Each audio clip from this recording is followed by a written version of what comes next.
The Art of Happiness by His Holiness the Dalai Lama and Howard C. Cutler, M.D. Read by Howard Cutler with Ernest Abuba. Featuring His Holiness the Dalai Lama. I think this is the first time I am meeting most of you. But to me, whether it is an old friend or a new friend, there's not much difference anyway, because I always believe we are the same. We are all human beings. Moments before, I had found the Dalai Lama alone in an empty basketball locker room, waiting to address a crowd of 6,000 at Arizona State University. He was calmly sipping a cup of tea in perfect repose. But now he briskly rose and without hesitation left the room, emerging into the thick backstage throng of reporters, photographers, security personnel, and students. Finally, passing through a curtain, he walked on stage, bowed, folded his hands, and smiled. He was greeted with thunderous applause.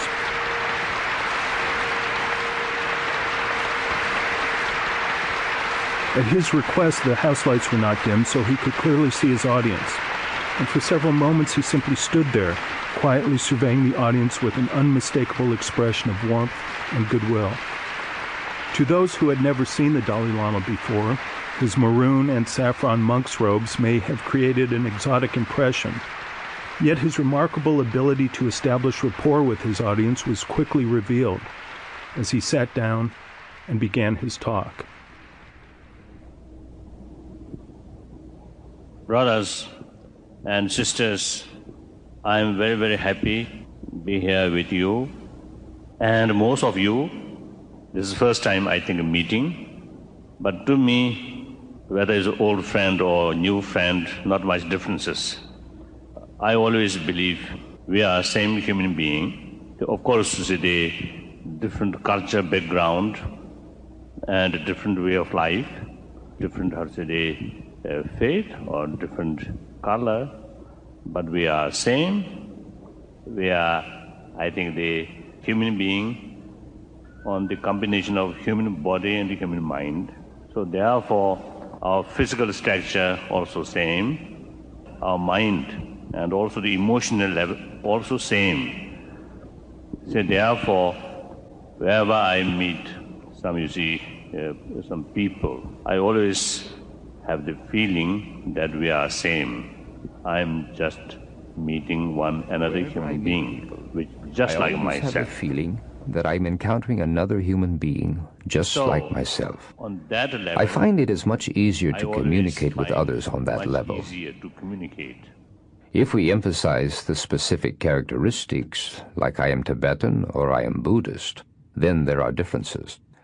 But those things are secondary.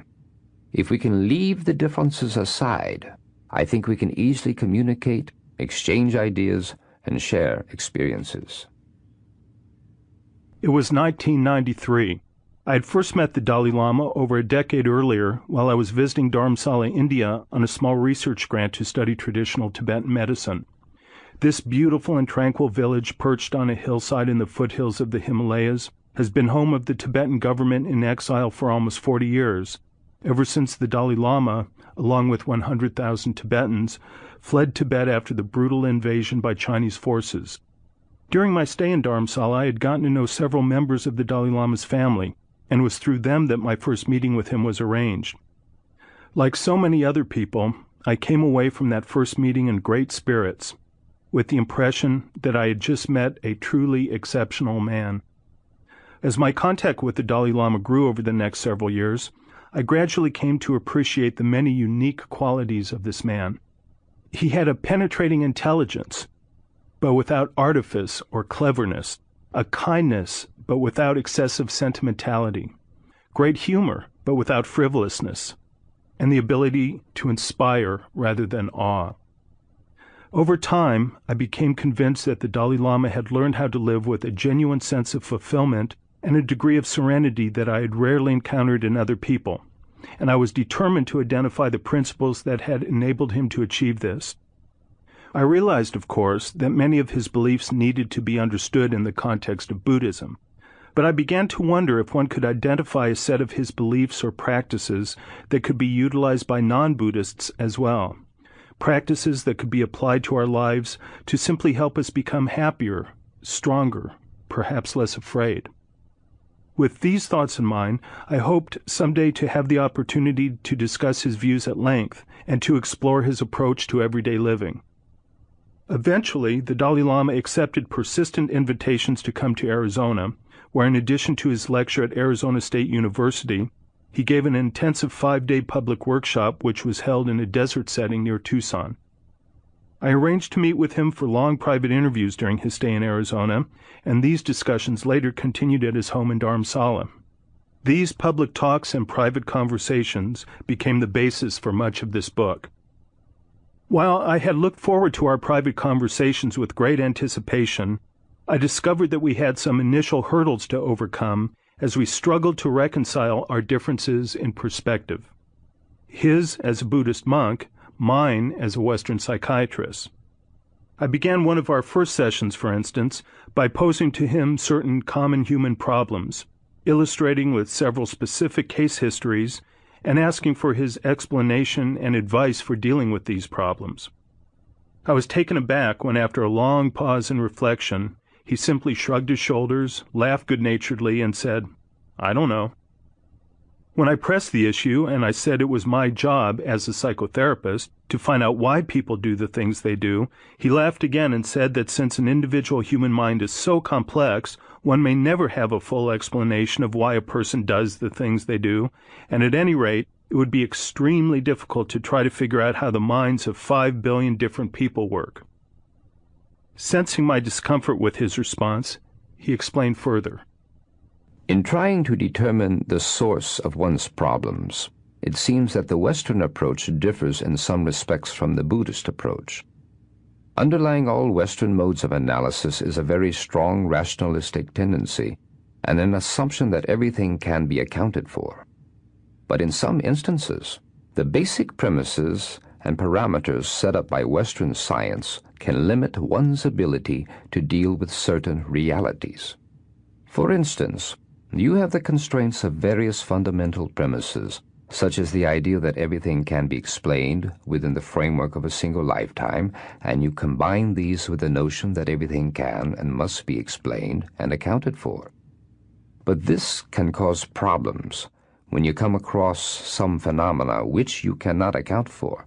Then there's a kind of tension created. It's almost a feeling of agony.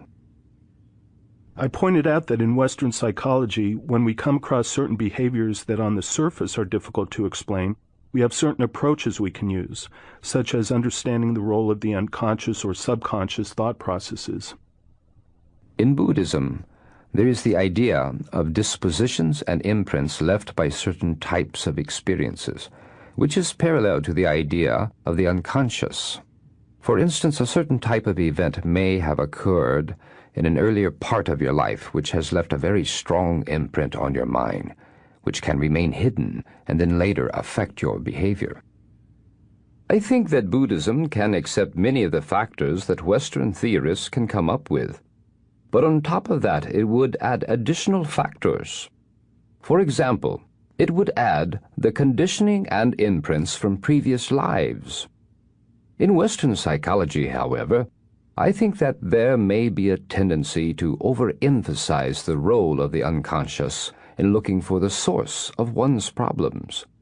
So when you can't explain what is causing certain behaviors or problems, the tendency is to always attribute it to the unconscious. It's a bit like you've lost something and you decide that the object is in this room. And once you have decided this, then you've already fixed your parameters. You've precluded the possibility of its being outside. So you keep on searching, but you are not finding it, yet you continue to assume that it is hidden somewhere in the room. While recognizing these differences between Eastern and Western outlooks, it soon became clear that the Dalai Lama does not feel that one has to adopt a Buddhist perspective when examining human problems. And by the end of our series of discussions, our cultural differences no longer seemed important as we explored the problems common to all human beings. When I initially conceived of the idea for this book, exploring the Dalai Lama's views, I envisioned a conventional self-help format in which the Dalai Lama would present clear and simple solutions to all of life's problems. Then, using my background in psychiatry, I could codify his views in a set of easy instructions on how to conduct one's daily life. But as our meetings progressed, I found that his approach was much broader and more subtle than I had imagined, incorporating all the nuance, richness, and complexity life has to offer. Gradually, however, I began to hear the single note he constantly sounded. It is one of hope. His hope is based on the belief that while attaining genuine and lasting happiness is not easy, it can be done. As his message unfolded, it became increasingly clear that his beliefs are not based on blind faith or religious dogma, but rather on sound reasoning and direct experience.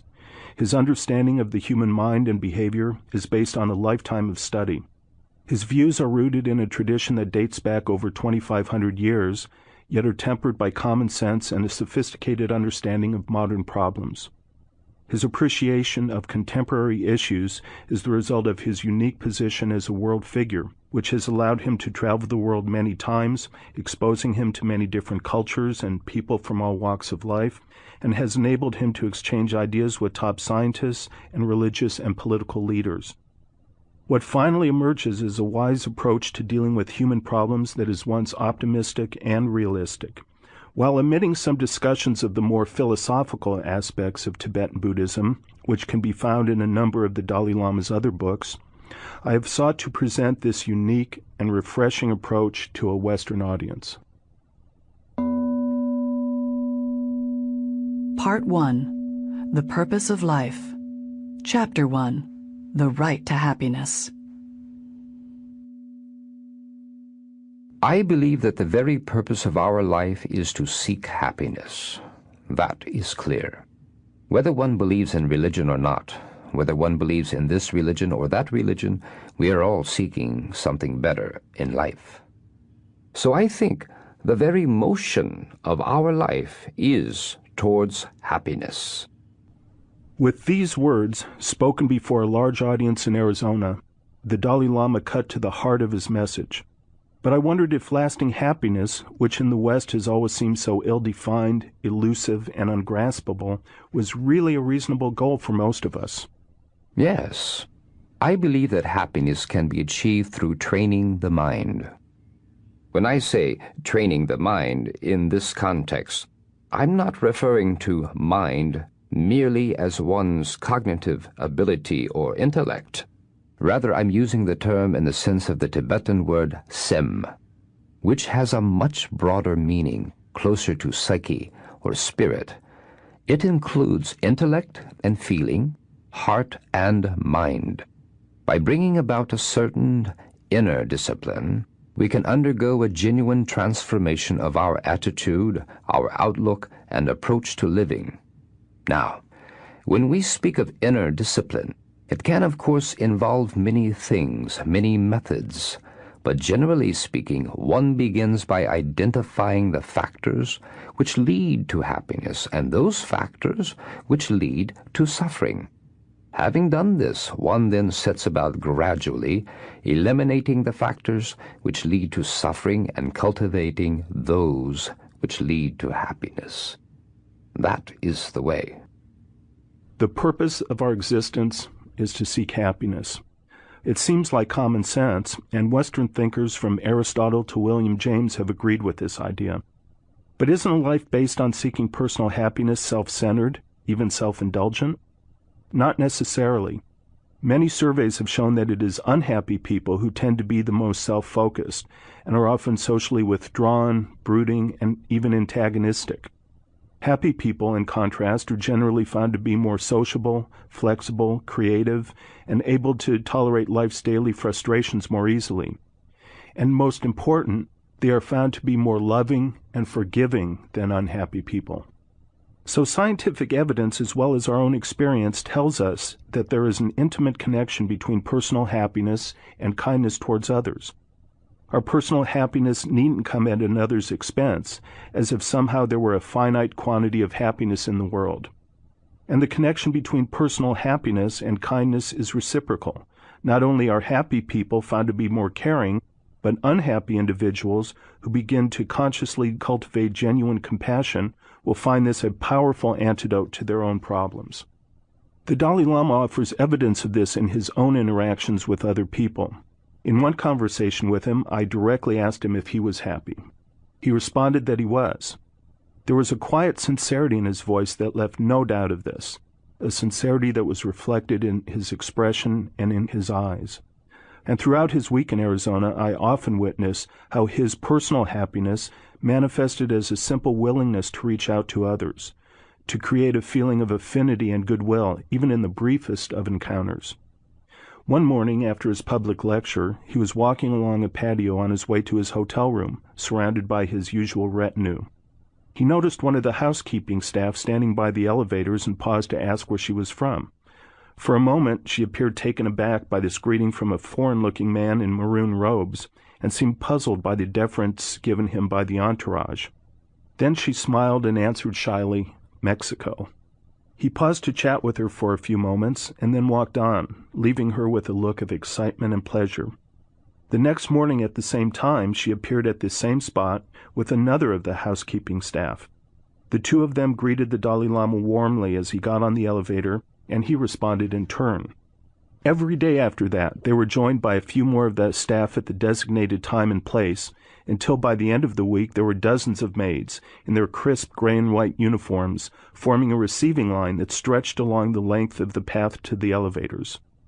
So we begin then with the basic premise that not only is the purpose of our life to seek happiness, but in fact we can find it.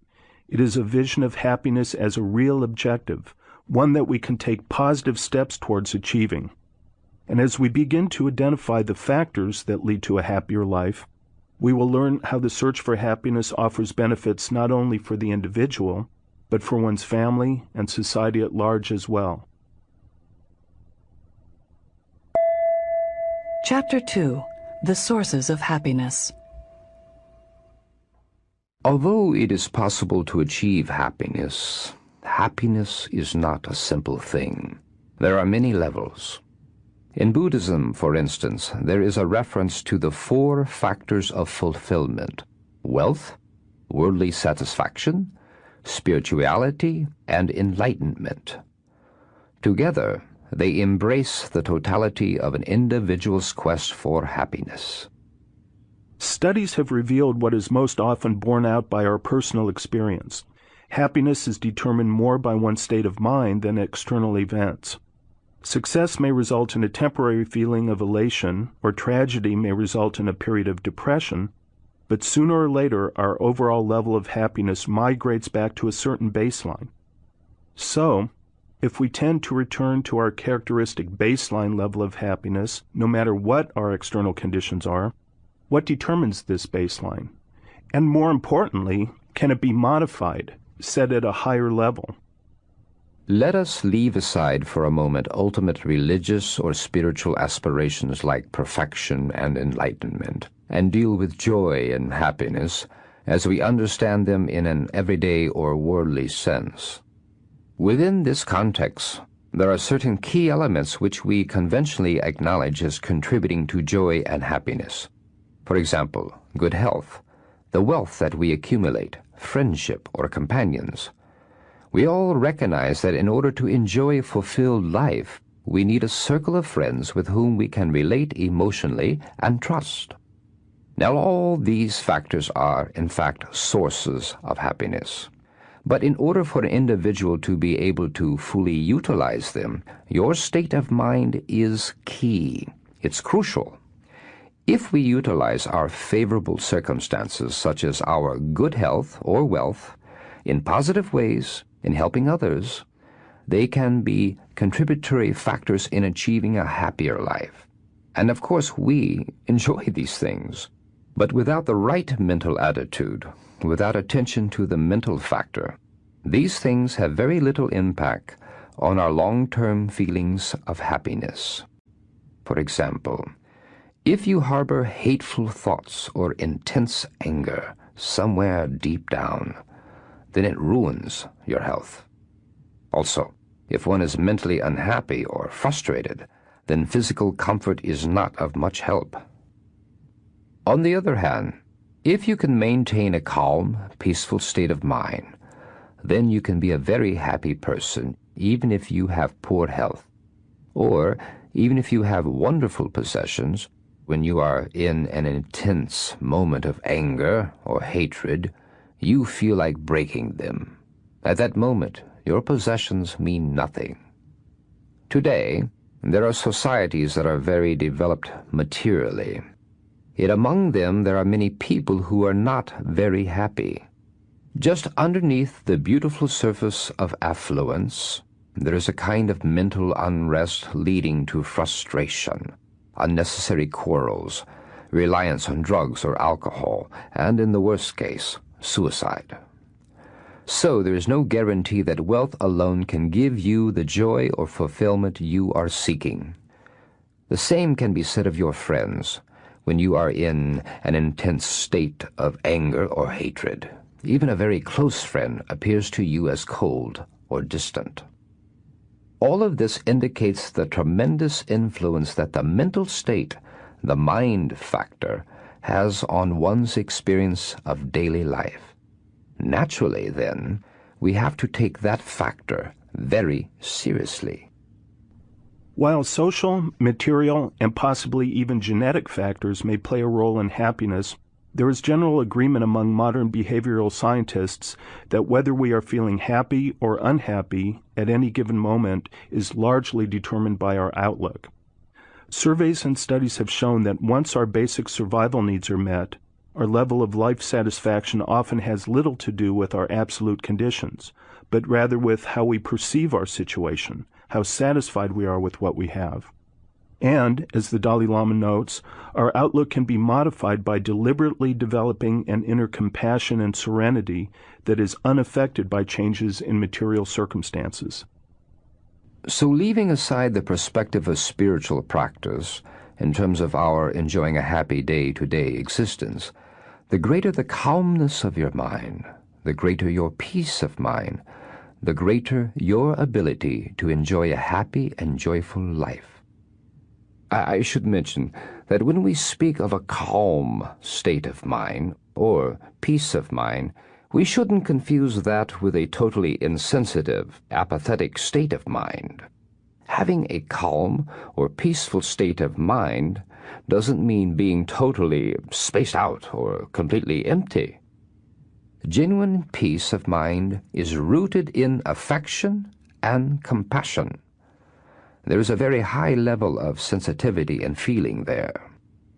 As long as there is a lack of the inner discipline which brings calmness of mind, no matter what external facilities you have, they will never give you the feeling of joy and happiness that you are seeking.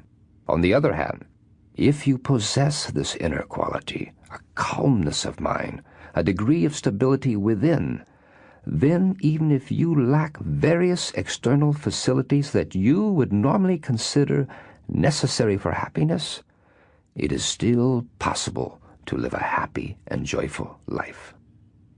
Though the Dalai Lama's words resonated with me, Western culture is to a considerable extent based on material acquisition, and our feelings of contentment are strongly influenced by a tendency to compare ourselves unfavorably with others and to continually long for more than we have. I think there are two kinds of desire. Certain desires are positive. A desire for happiness, it's absolutely right.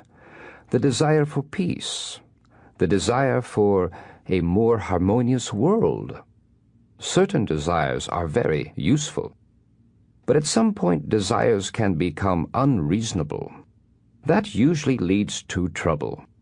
Now, for example, sometimes I visit supermarkets.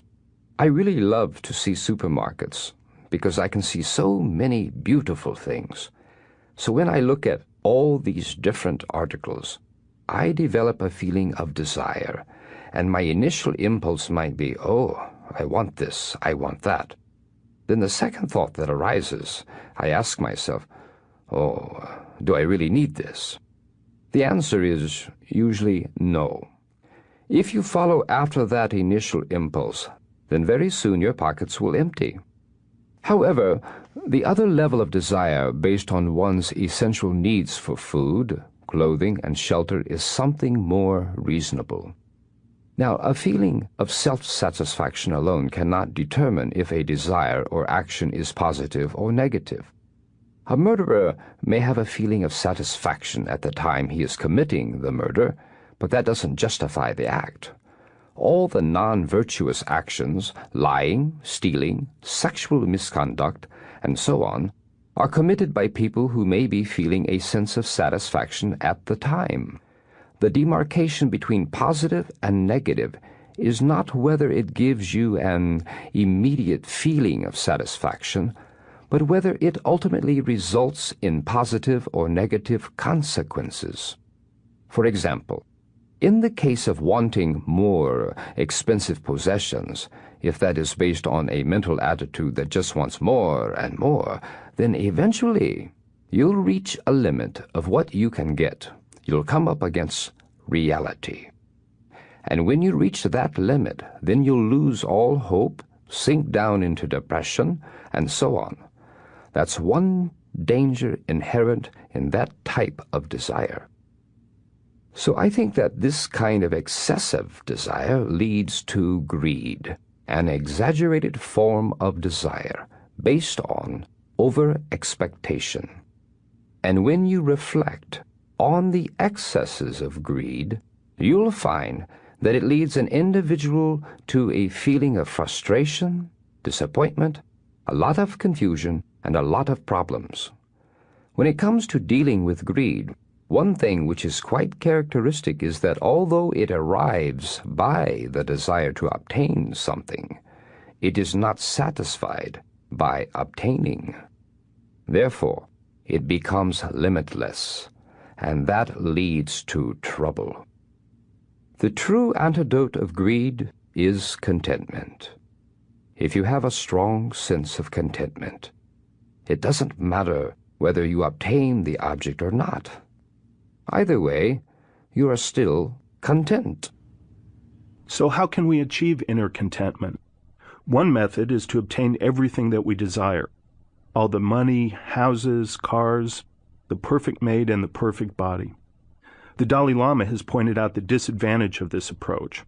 Sooner or later, we will run up against something we can't have.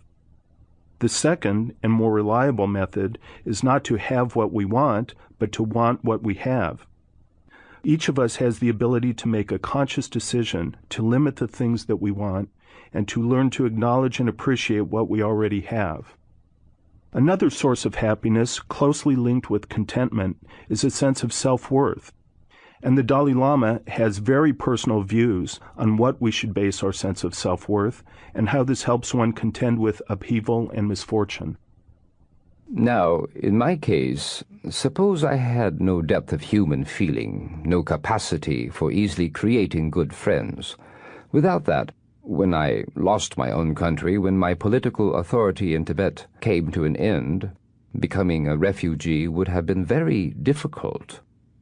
While I was in Tibet, there was a certain degree of respect given to the office of the Dalai Lama, and people related to me accordingly, regardless of whether they had true affection for me or not. But if that was the only basis of people's relation towards me, then when I lost my country, it would have been extremely difficult. But there is another source of worth and dignity from which you can relate to other fellow human beings. You can relate to them because you are still a human being within the human community.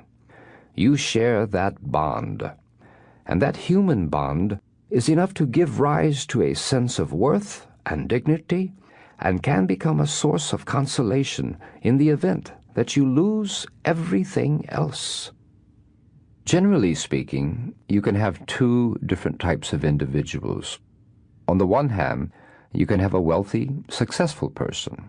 If that person's source of dignity and sense of worth is only material, then so long as his fortune remains, maybe that person can sustain a sense of security. But the moment the fortune wanes, the person will suffer because there is no other refuge. On the other hand, you can have another person enjoying similar economic status and financial success, but at the same time, that person is warm, affectionate, and has a feeling of compassion. Because that person has another source of worth, another source which gives him or her a sense of dignity, another anchor, there's less chance of that person becoming depressed if their fortune happens to disappear.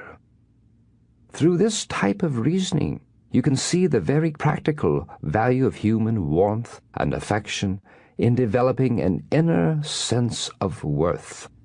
The Dalai Lama points out that self-satisfaction, immediate gratification, is not always a reliable indicator of whether desire is positive or negative. This is linked to his views on the nature of pleasure. Now, sometimes people confuse happiness with pleasure. For example, not long ago I was speaking to an Indian audience at Rajpur. I mentioned that the purpose of life was happiness.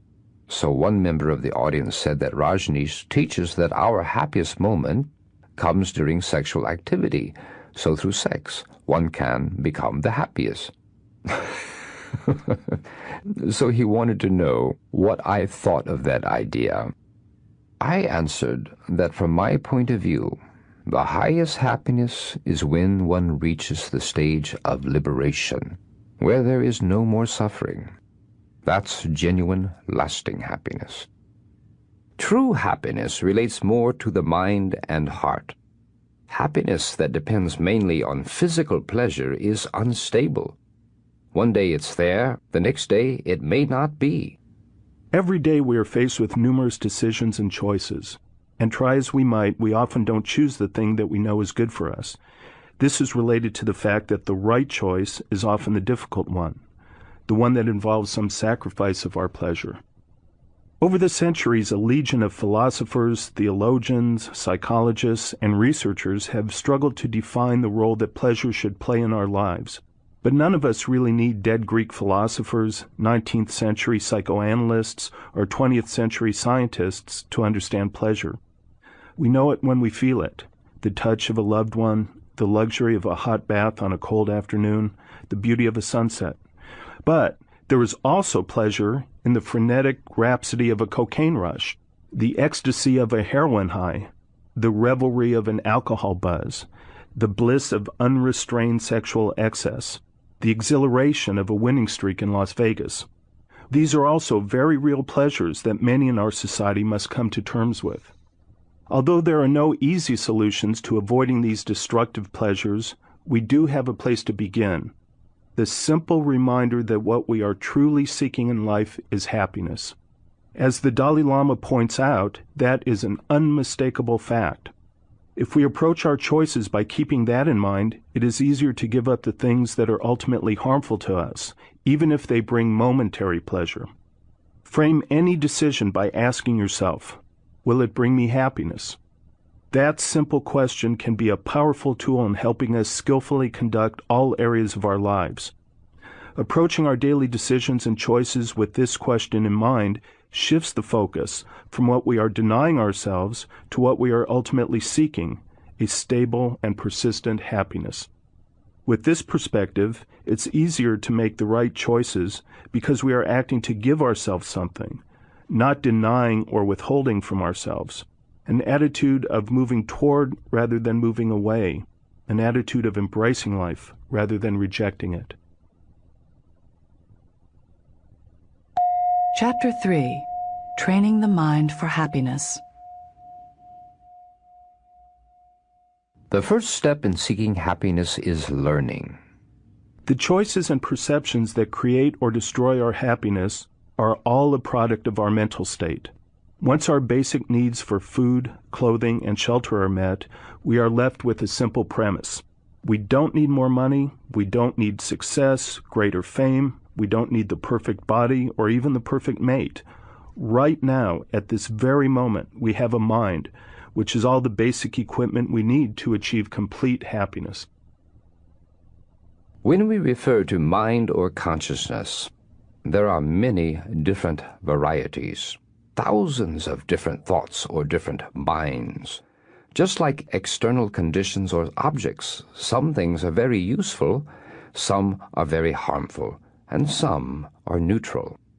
When dealing with external matter, we try to identify which substances are helpful so we can cultivate and use them, and those things which are harmful we get rid of. Similarly, when dealing with various states of mind, we should take and nourish those which are helpful and try to reduce those which are harmful and negative. So, we first have to learn how negative emotions and behaviors are harmful to us and how positive emotions are helpful. Once you realize that, you become determined to cherish, develop, and increase those positive emotions no matter how difficult they are.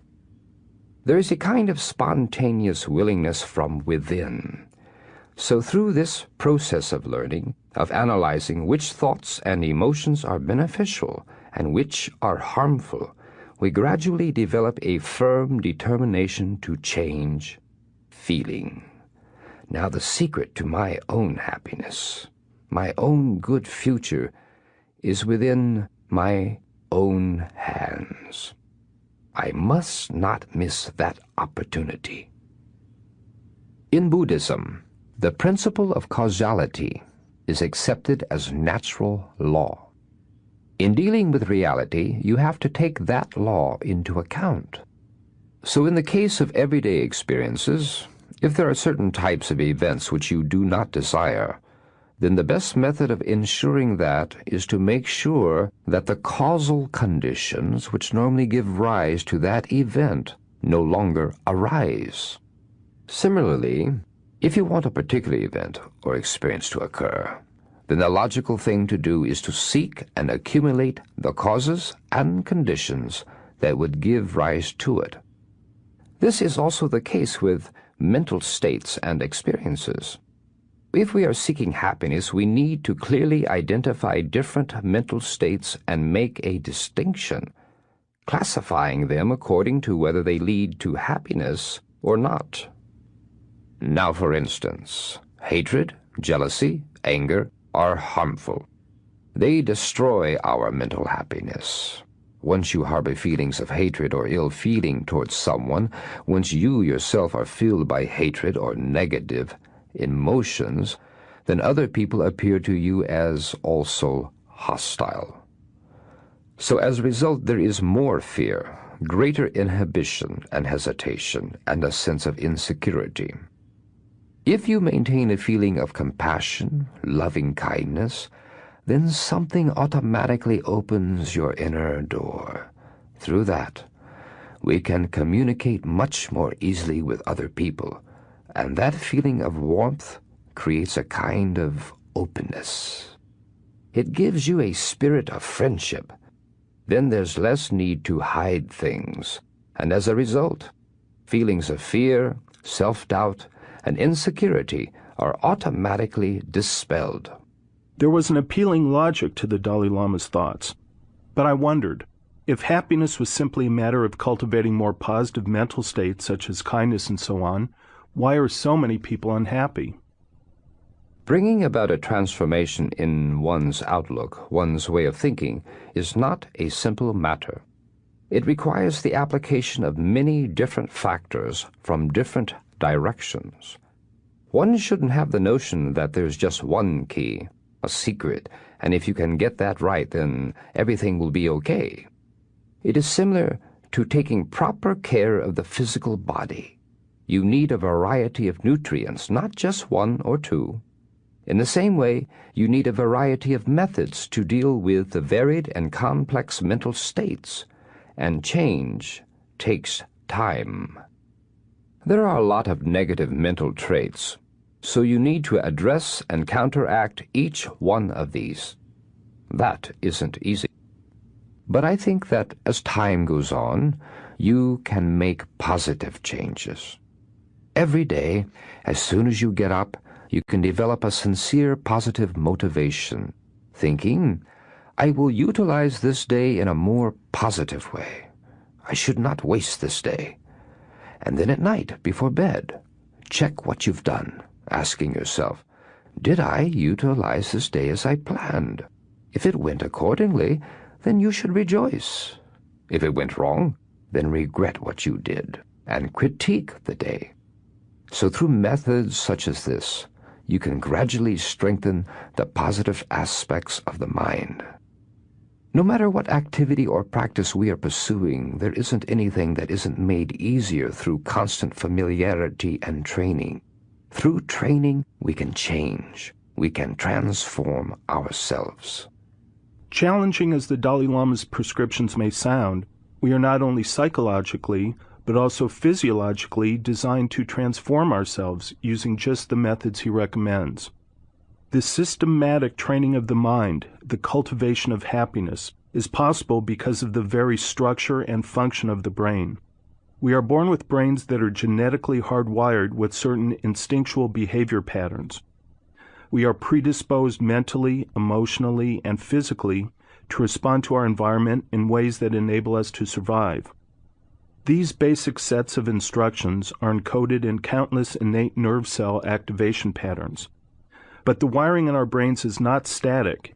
It's not irrevocably fixed. Our brains are also adaptable.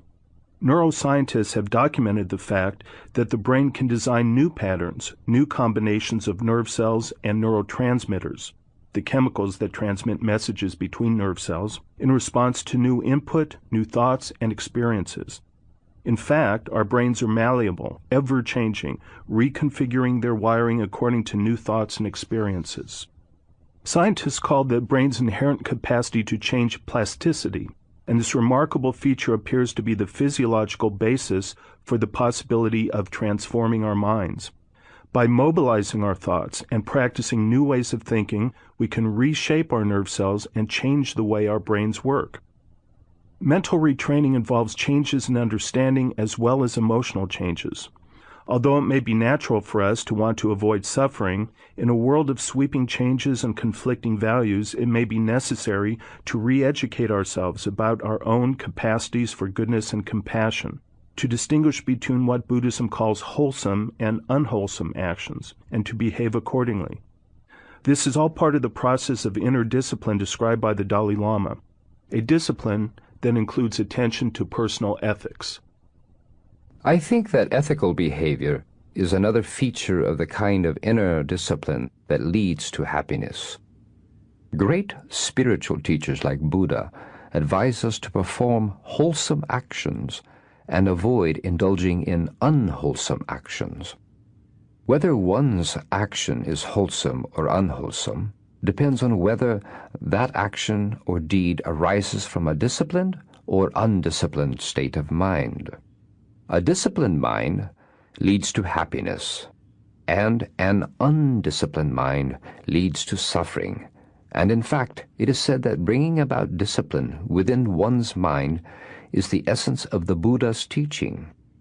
When I speak of discipline, I'm referring to self-discipline, not discipline that's externally imposed on you by someone else.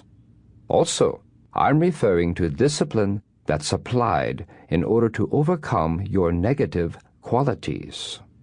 I wondered why, if wholesome behavior naturally leads to happiness, and all of us want happiness, why should we need so much learning, training, and discipline to engage in more wholesome behaviors? Doing wholesome deeds may not come naturally.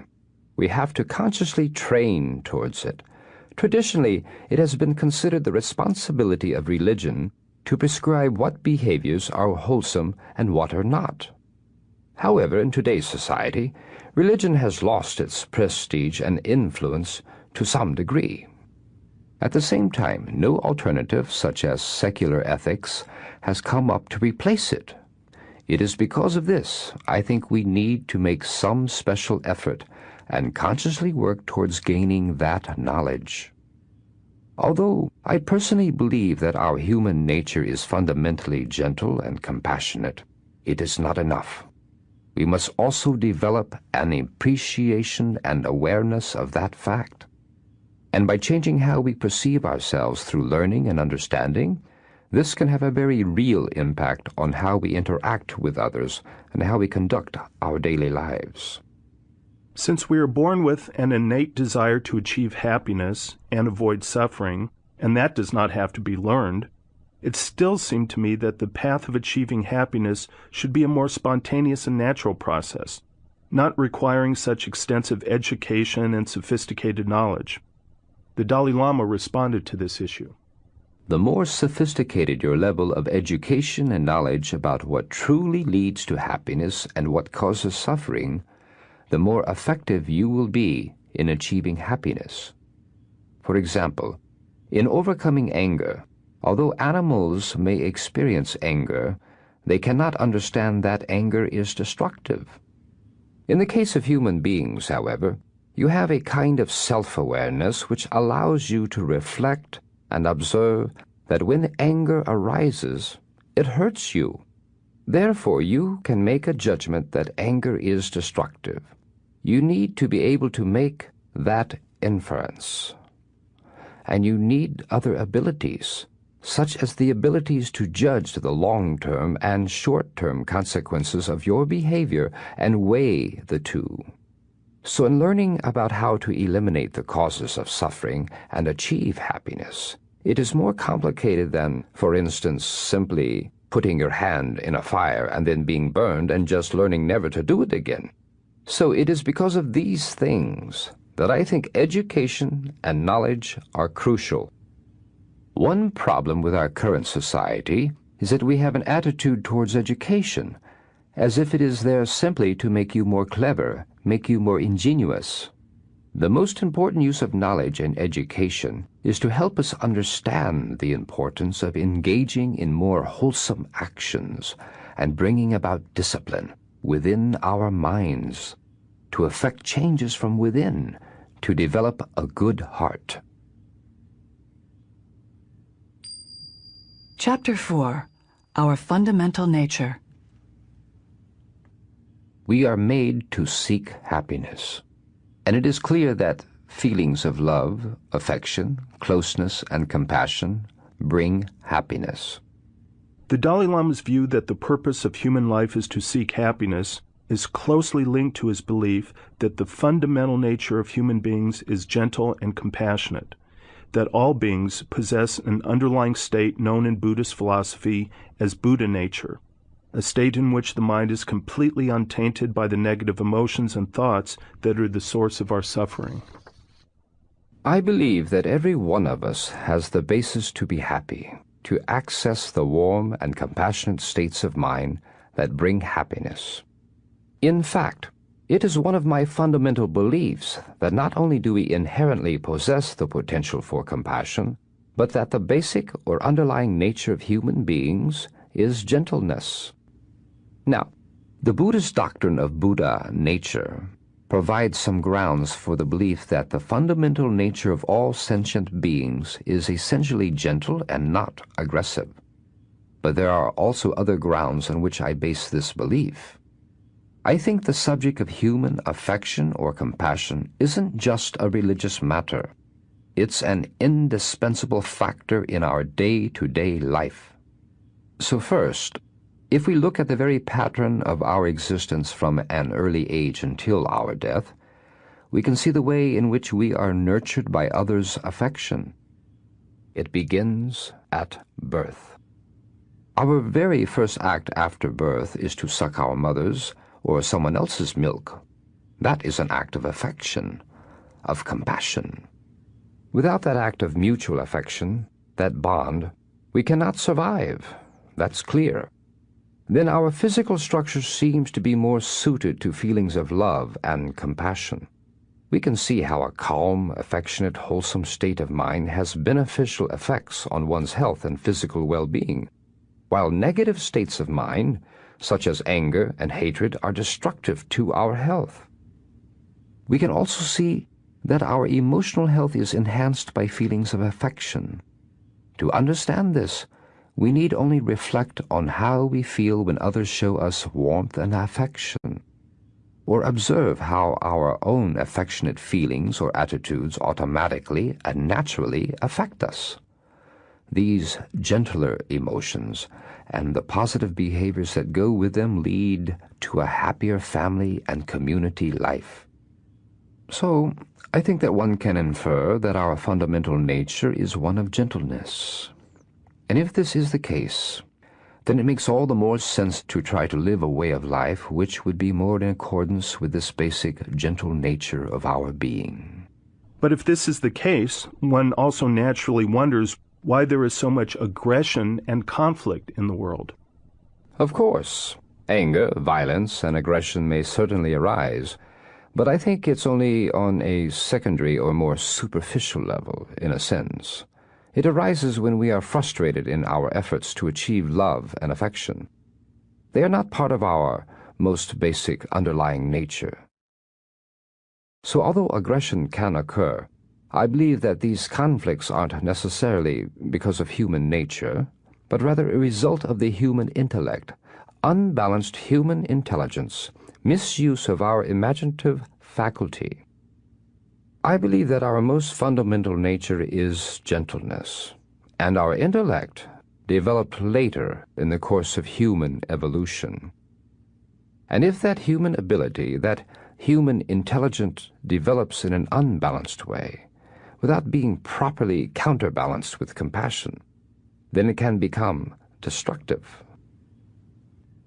But I think it's important to recognize that if human conflicts are created by misuses of human intelligence, we can also utilize our intelligence to find ways and means to overcome these conflicts. When human intelligence and human goodness or affection are used together, all human actions become constructive. When we combine a warm heart with knowledge and education, we can learn to respect others' views and others' rights. This becomes the basis of a spirit of reconciliation that can be used to overcome aggression and resolve our conflicts. The Dalai Lama's view of the underlying compassionate nature of human beings seems to slowly be gaining ground in the West. Over the past 2 or 3 decades, there have been hundreds of scientific studies indicating that aggression and violence is not innate. It is not genetically programmed into human nature. Violent behavior is influenced by a variety of biological, social, situational, and environmental factors. Even though we have the neural apparatus to act violently, that behavior is not automatically activated. Most contemporary researchers in the field currently feel that we have the potential to develop into gentle, caring people or violent, aggressive people. The impulse that gets emphasized is largely a matter of training. Once we conclude that the basic nature of humanity is compassionate rather than aggressive, our relationship to the world around us changes immediately. Seeing others as basically gentle instead of antagonistic and selfish helps us to relax, trust, live at ease. It allows us to wake up each morning in an atmosphere of kindness rather than one of hostility and apprehension. It makes us happier. First meditation on the purpose of life. When life becomes too complicated and we feel overwhelmed, it's often useful just to stand back and remind ourselves that our overall goal is happiness. This can put our life back in proper context, allow a fresh perspective, and enable us to see what direction to take. The Dalai Lama's understanding of the factors that ultimately lead to happiness is based on a lifetime of methodically observing his own mind, exploring the nature of the human condition, and investigating these things within a framework first established by the Buddha over 25 centuries ago. And from this background, he has come to some definite conclusions about which activities are most worthwhile. His words, a summary of his beliefs, can be used as the basis of a meditation, as part of your own pursuit of happiness. Sometimes when I meet old friends, it reminds me how quickly time passes, and it makes me wonder if we've utilized our time properly or not. Proper utilization of time is so important. While we have this body, and especially this amazing human brain, I think every minute is something precious. Our day-to-day existence is very much alive with hope. Although there is no guarantee of one's future, there is no guarantee that tomorrow at this time we will be here. But still, We are working for that purely on the basis of hope, so we need to make the best use of our time. I believe that the proper utilization of time is this. If you can, serve other people, other sentient beings. If not, at least refrain from harming them. I think that is the whole basis of my philosophy. So let us reflect on what is truly of value in life, what gives meaning to our lives, and set our priorities based on that. The purpose of our life needs to be positive. We weren't born with the purpose of causing trouble, harming others. For our life truly to be of value, I think we must develop basic good human qualities: warmth, kindness, compassion. Then our life becomes meaningful and more peaceful, happier. Part 2. Human Warmth and Compassion. Chapter 5. A New Model for Intimacy. Within all beings there is the seed of perfection. However, compassion is required in order to activate that seed, which is inherent in our heart and minds. Satisfying and fulfilling human relationships is a key ingredient to a happier life, and I spent some time discussing the subject with the Dalai Lama.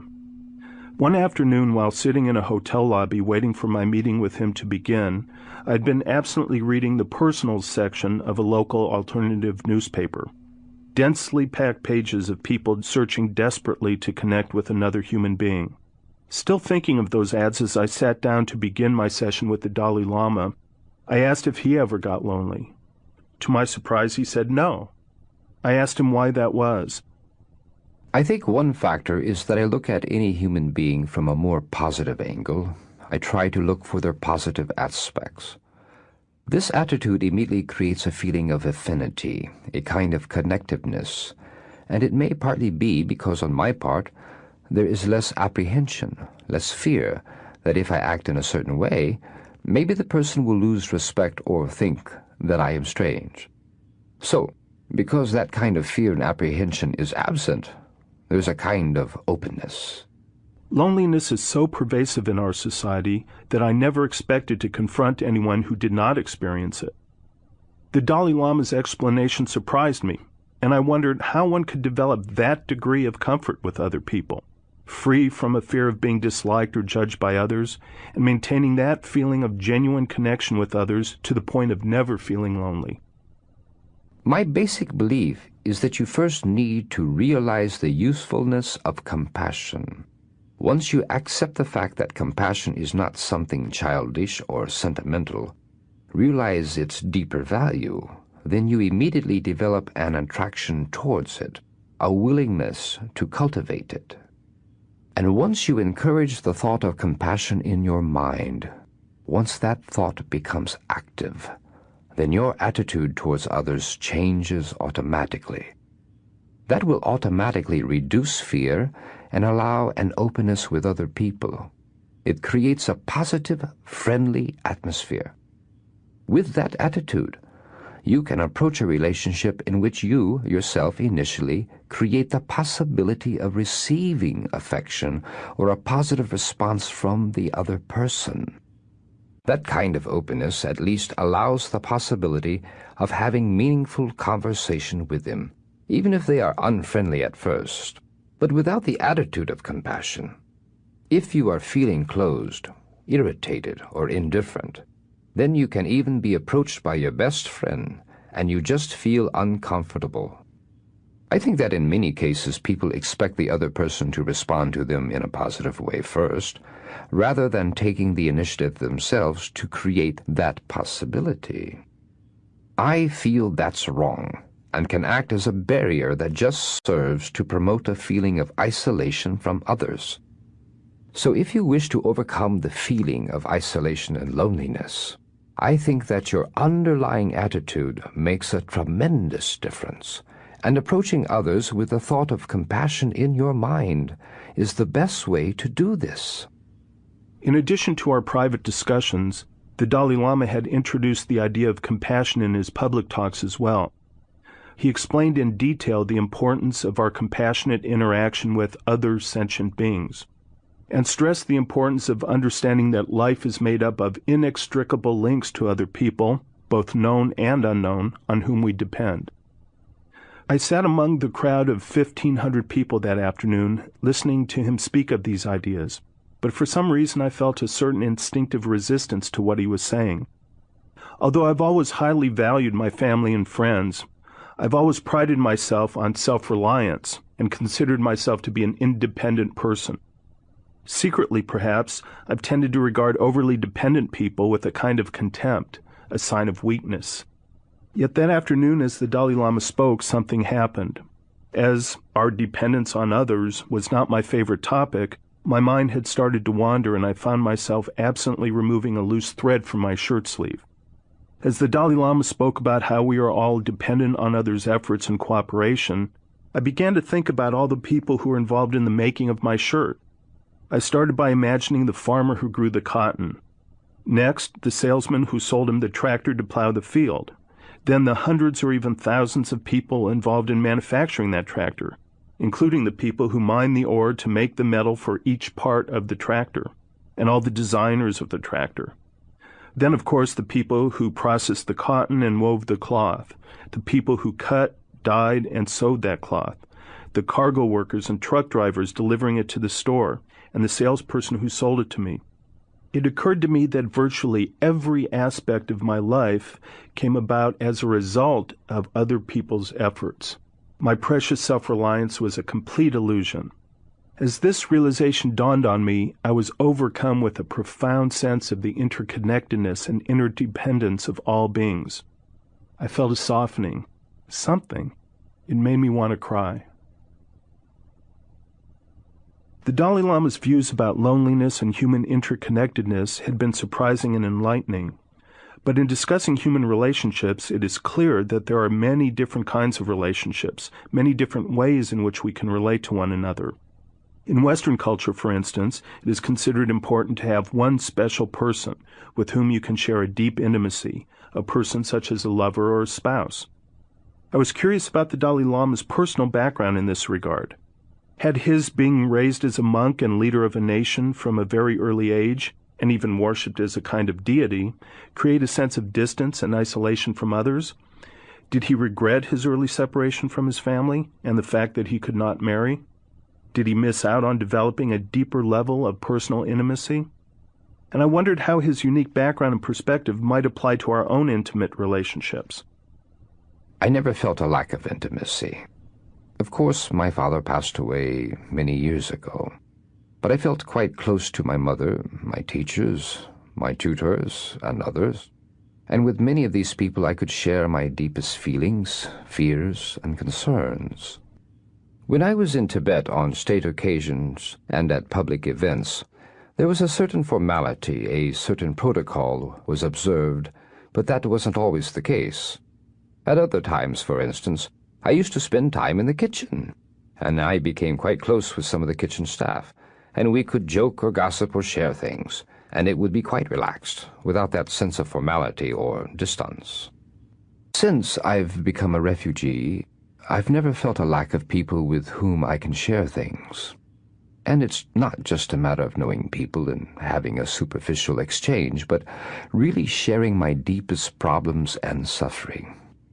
I feel this sense of intimacy, connection, of sharing with my friends, with many people. For instance, in the past, if I felt disappointed or unhappy with Tibetan government policy, or I was concerned with other problems, even the threat of Chinese invasion, then I would return to my rooms and share this with the person who sweeps the floor. From one point of view, it may seem quite silly, the Dalai Lama, the head of the Tibetan government, facing some international or national problems and sharing that with the sweeper. But personally, I feel it is very helpful because the other person participates and we can face the problem or suffering together. The influential British psychoanalyst John Bowlby wrote that intimate attachments to other human beings are the hub around which a person's life revolves. From these intimate attachments, a person draws his strength and enjoyment of life. There seems to be universal agreement among all researchers in the field of human relationships that intimacy is central to our existence and is a critical factor in promoting physical and emotional health and well-being. While researchers and scientists all agree on this fact, they can't seem to agree on an exact definition of intimacy. There is a vast spectrum of different definitions and models of intimacy, ranging from defining intimacy purely in terms of physical contact to describing it as the experience of connectivity, a relationship to everything around us. And definitions of the most ideal form of intimacy also vary from culture to culture and tend to dramatically change over time as well. Looking at all the different definitions of human intimacy and how our ideas of intimacy change over time and from place to place, one fact becomes clear. There are infinite variations among people with respect to how they can experience a sense of closeness. This realization alone offers us a great opportunity. It means that at this very moment we have vast resources of intimacy available to us. The Dalai Lama, for example, serves as an illustration of how an individual can develop deep and intimate relationships despite his role in life that might tend to set him apart from others or isolate him, and his monastic upbringing, which completely ruled out the possibility of forming the kinds of romantic personal relationships that are so sought after in Western culture. Today, so many of us are oppressed by a feeling of something missing in our lives, intensely suffering from a lack of intimacy. This is particularly true when we go through the inevitable periods in our lives when we are not involved in a romantic relationship or when the passion wanes from our current relationship. There's a widespread notion in our culture that deep intimacy is best achieved within the context of a passionate, romantic relationship. This can be a profoundly limiting viewpoint, cutting us off from other potential sources of connection and the cause for much misery and unhappiness. But we have within our power the means to avoid this. Think of the personal column in the newspaper again. At the very moment that each person is composing his or her ad, struggling to find just the right words to bring romance into their lives and end the loneliness, many of these people are already surrounded by friends, family, or acquaintances, connections that can be easily cultivated into genuine and deeply satisfying human relationships. If what we seek in life is happiness, and intimacy is an important ingredient of a happier life, then it clearly makes sense to conduct our lives based on a model of intimacy that includes as many forms of connection with others as possible. The Dalai Lama's view offers such a model, a willingness to open oneself to many others, to family, friends, and even strangers, forming bonds based on compassion and one's common humanity.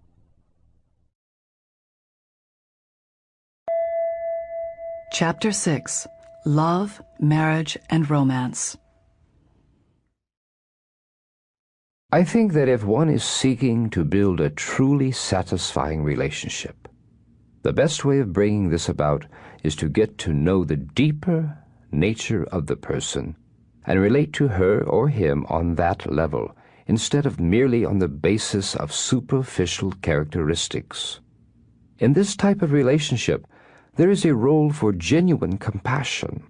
On the other hand, a relationship built primarily on sexual desire, for instance, is like a house built on a foundation of ice. As soon as the ice melts, the building collapses. As a Buddhist monk, the Dalai Lama has developed satisfying relationships and found intimacy within the context of friendships. But studies have shown that marriage is one factor that can, in fact, bring happiness, providing the intimacy and close bonds that enhance health and overall life satisfaction. I wanted to bring up the subject of marriage, a conventional source of happiness in our culture, and had planned to begin one discussion by soliciting his opinion about all the joys and virtues of romance and marriage. A chance encounter with a bickering couple immediately before our meeting, however, prompted me to ask him instead about why conflicts and problems seem to arise so often in marriages. Of course, when dealing with conflicts, there can be many factors involved. It can be quite complex.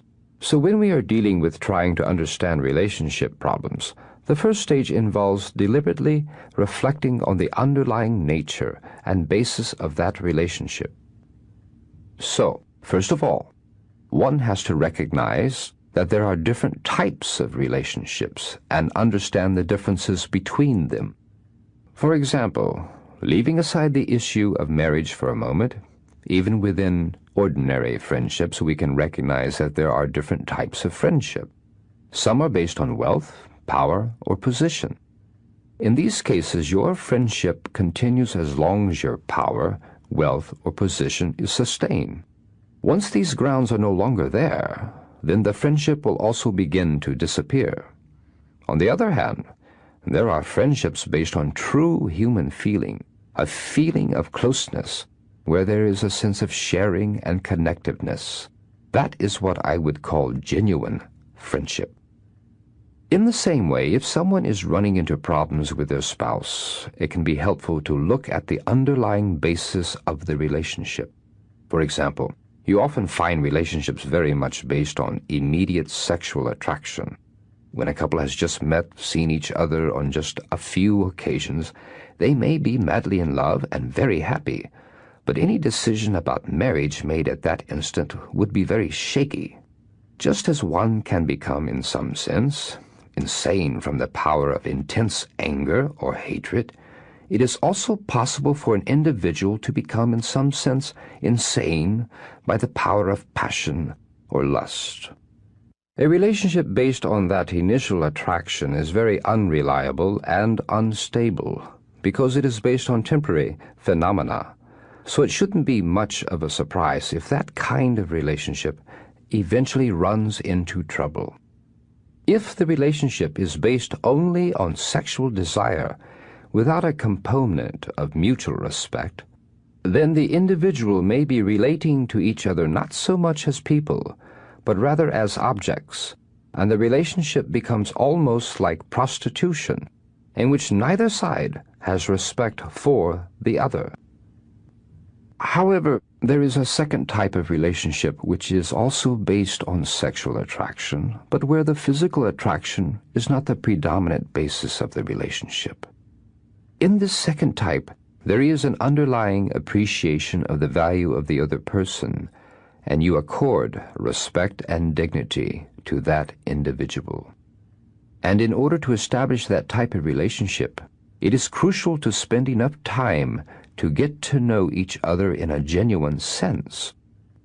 Now, I've heard many people claim that their marriage has a deeper meaning than just a sexual relationship.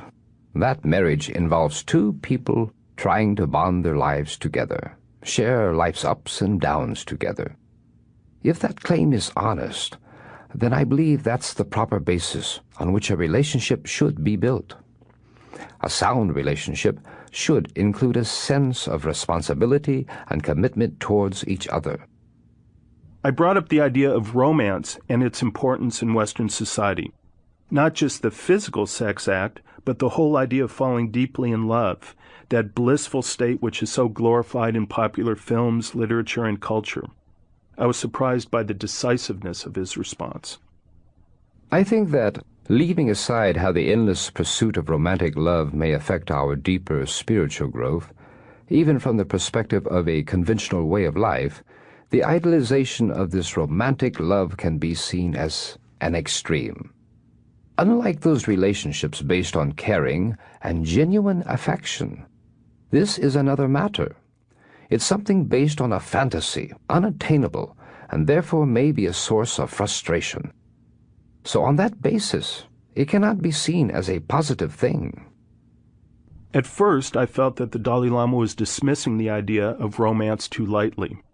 Given his monastic background and training, it was understandable, perhaps, that he would take a dim view of romance. But in Western culture, the idea of romantic love has flourished for the past 200 years under the influence of the 19th century Romantic movement.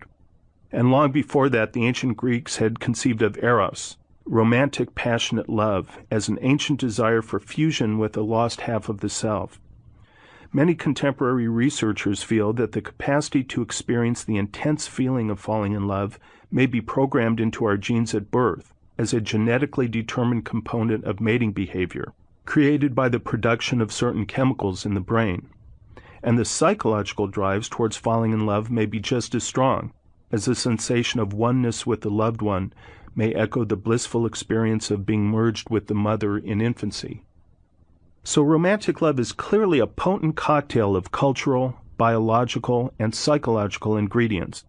However, somewhere along the road of Western civilization, the role of romance in an intimate relationship began to assume greater and greater importance, and the notion of a romantic relationship has gradually acquired an artificial quality, in that it is primarily fueled by fantasy, imagination, and the idealization of the other person. And all too often, when reality intrudes, and one discovers the inevitable human flaws of one's lover, the romantic, idealized vision of the other person evaporates, and the relationship is in danger of collapse. From this perspective, perhaps the Dalai Lama's view of romance is not far off the mark, and this is why he encourages us to examine the underlying basis of a relationship, should we find ourselves in a relationship that is going sour. Sexual attraction, or even the intense feeling of falling in love, may play a role in forming an initial bond between two people, to draw them together. But like a good epoxy glue, that initial bonding agent needs to be mixed with other ingredients before it will harden into a lasting bond. Ingredients such as affection, compassion, and mutual respect as human beings. Chapter 7. The Value of Compassion. I truly believe that compassion provides the basis for human survival, the real value of human life, and that without that, there is a basic piece missing. And a compassionate attitude is something that we can always carry with us. The development of compassion plays a far greater role in the Dalai Lama's life than simply as a means to cultivating a feeling of warmth and affection, a means of improving our relationships with others. It is an integral part of his spiritual path, a critical element in achieving the full realization of our spiritual potential. He further explained his views on the topic. Compassion can be roughly defined in terms of a state of mind which is non-violent, non-harming, and non-aggressive.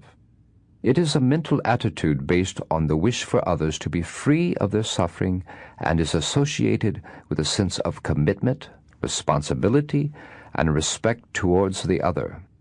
In the Tibetan word sewa, there is also a sense of state of mind that can wish for good things for oneself. In developing compassion, perhaps one could begin with the wish that oneself be free of suffering, and then taking that natural feeling and cultivating it, enhancing it, and then extending it out to include and embrace others.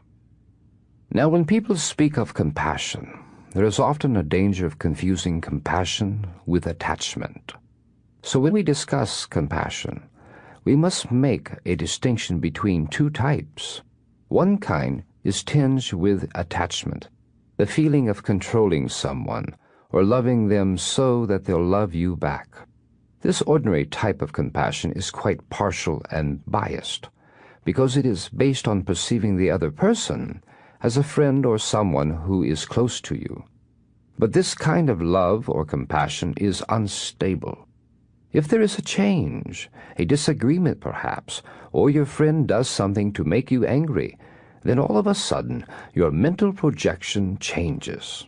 The concept, my friend, is no longer there, and your feeling changes, and you may even have a feeling of hatred. So that kind of love based on attachment can be closely linked with hatred. But there is a second type of compassion that is free from such attachment. That is genuine compassion. That kind is based on the rationale that every human being has an innate desire to be happy and overcome suffering just like myself. And just like myself, they have the natural right to fulfill this fundamental aspiration. On the basis of the recognition of this equality and commonality, you can feel compassion regardless of whether you view him or her as a friend or an enemy. It is based on the other's fundamental rights rather than your own mental projection. Making the distinction between these two kinds of compassion and cultivating genuine compassion can be quite important in our day-to-day life. For instance, in marriage, there is generally a component of emotional attachment. But if there is a component of genuine compassion as well, based on mutual respect, the marriage tends to last a long time. In the case of emotional attachment without compassion, the marriage is more unstable and tends to end more quickly. It seemed to me that it might be quite difficult to develop that kind of universal compassion, that kind of generic compassion divorced from personal feeling. And since love and compassion is a subjective feeling, and a person would experience the same feeling or emotional tone in either type, why was it so important to distinguish between the two? I think there is a different quality between the feeling of genuine love and compassion and love based on attachment. It's not the same feeling. The feeling of genuine compassion is much stronger, much wider. It has a very profound quality. For example, if you see an animal intensely suffering, like a fish writhing with a hook in its mouth, you might spontaneously experience a feeling of not being able to bear their pain. That feeling isn't based on a special connection with that particular animal, but simply on the fact that this being also has feeling, can experience pain, and has a right not to experience such pain. That kind of compassion is much more sound and more durable in the long run. I think that in one sense, one could define compassion as the feeling of unbearableness at the sight of other people's suffering. And in order to generate that feeling, one must first have an appreciation of the seriousness or intensity of another's suffering. So the more fully one understands suffering and the various kinds of suffering we are subject to, the deeper will be one's level of compassion. I noted that by definition, compassion involves opening oneself to another's suffering, sharing another's suffering. But I asked the Dalai Lama, why would we want to take on another's suffering when we don't even want our own, and go to great lengths to avoid it? His response was unhesitating. I feel that there is a significant difference between your own suffering and the suffering you might experience in a compassionate state, in which you take upon yourself and share other people's suffering. A qualitative difference. When you think about your own suffering, there is a feeling of being totally overwhelmed, a sense of being burdened, of being pressed under something, a feeling of helplessness. There's a dullness, almost as if your faculties have become numb. But in the case of compassion, the feeling is much different. You may still initially experience a certain degree of discomfort, but underlying the uncomfortable feeling is a very high level of alertness and determination, because you are voluntarily and deliberately accepting another's suffering for a higher purpose. There is a feeling of connectiveness and commitment, a feeling of freshness rather than dullness. So mental attitude makes a tremendous difference. In recent years, there have been many studies that support the idea that developing compassion and altruism has a positive impact on many aspects of our physical health. Compassionate behavior also contributes to emotional health, as studies have shown that reaching out to help others can induce a feeling of happiness, a calmer mind, and reduce depression. While the scientific evidence backs up the Dalai Lama's position on the very real and practical values of compassion, we needn't rely solely on scientific studies and research. We can easily discover the links between caring, compassion, and personal happiness in our own lives and those around us.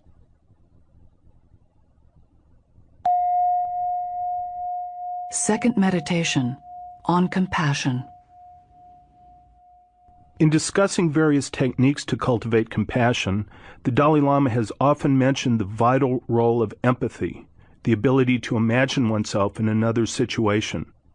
One of the most effective techniques of developing empathy is to begin by looking for the most fundamental trait we all have in common with others, our humanity. The following simple exercise, offered during one of the Dalai Lama's public talks, elegantly crystallizes his thoughts on the subject of cultivating compassion.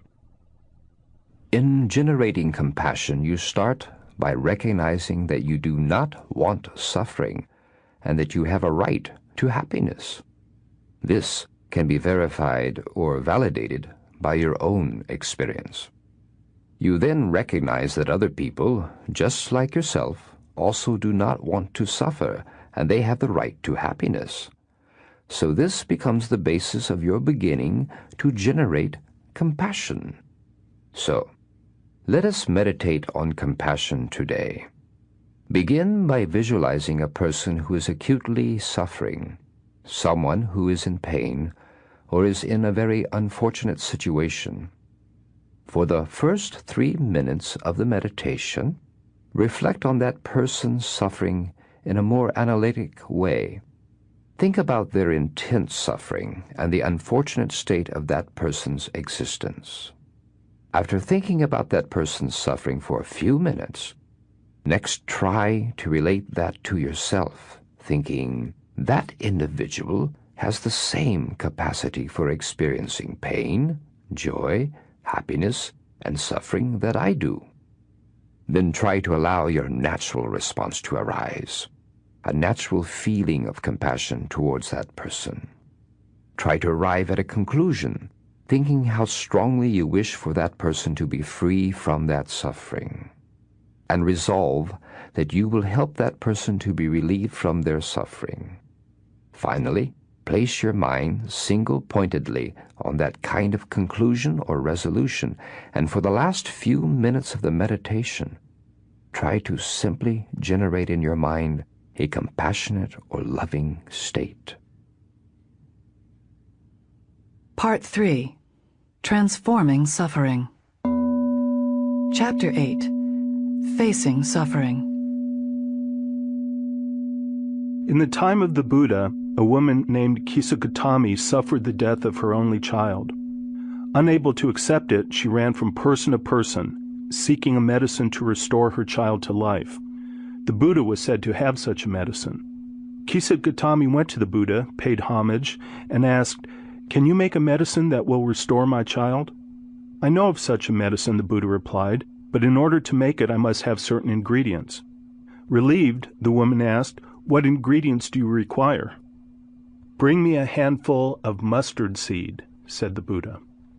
The woman promised to procure it for him, but as she was leaving he added, "I require the mustard seed to be taken from a household where no child, spouse, parent, or servant has died."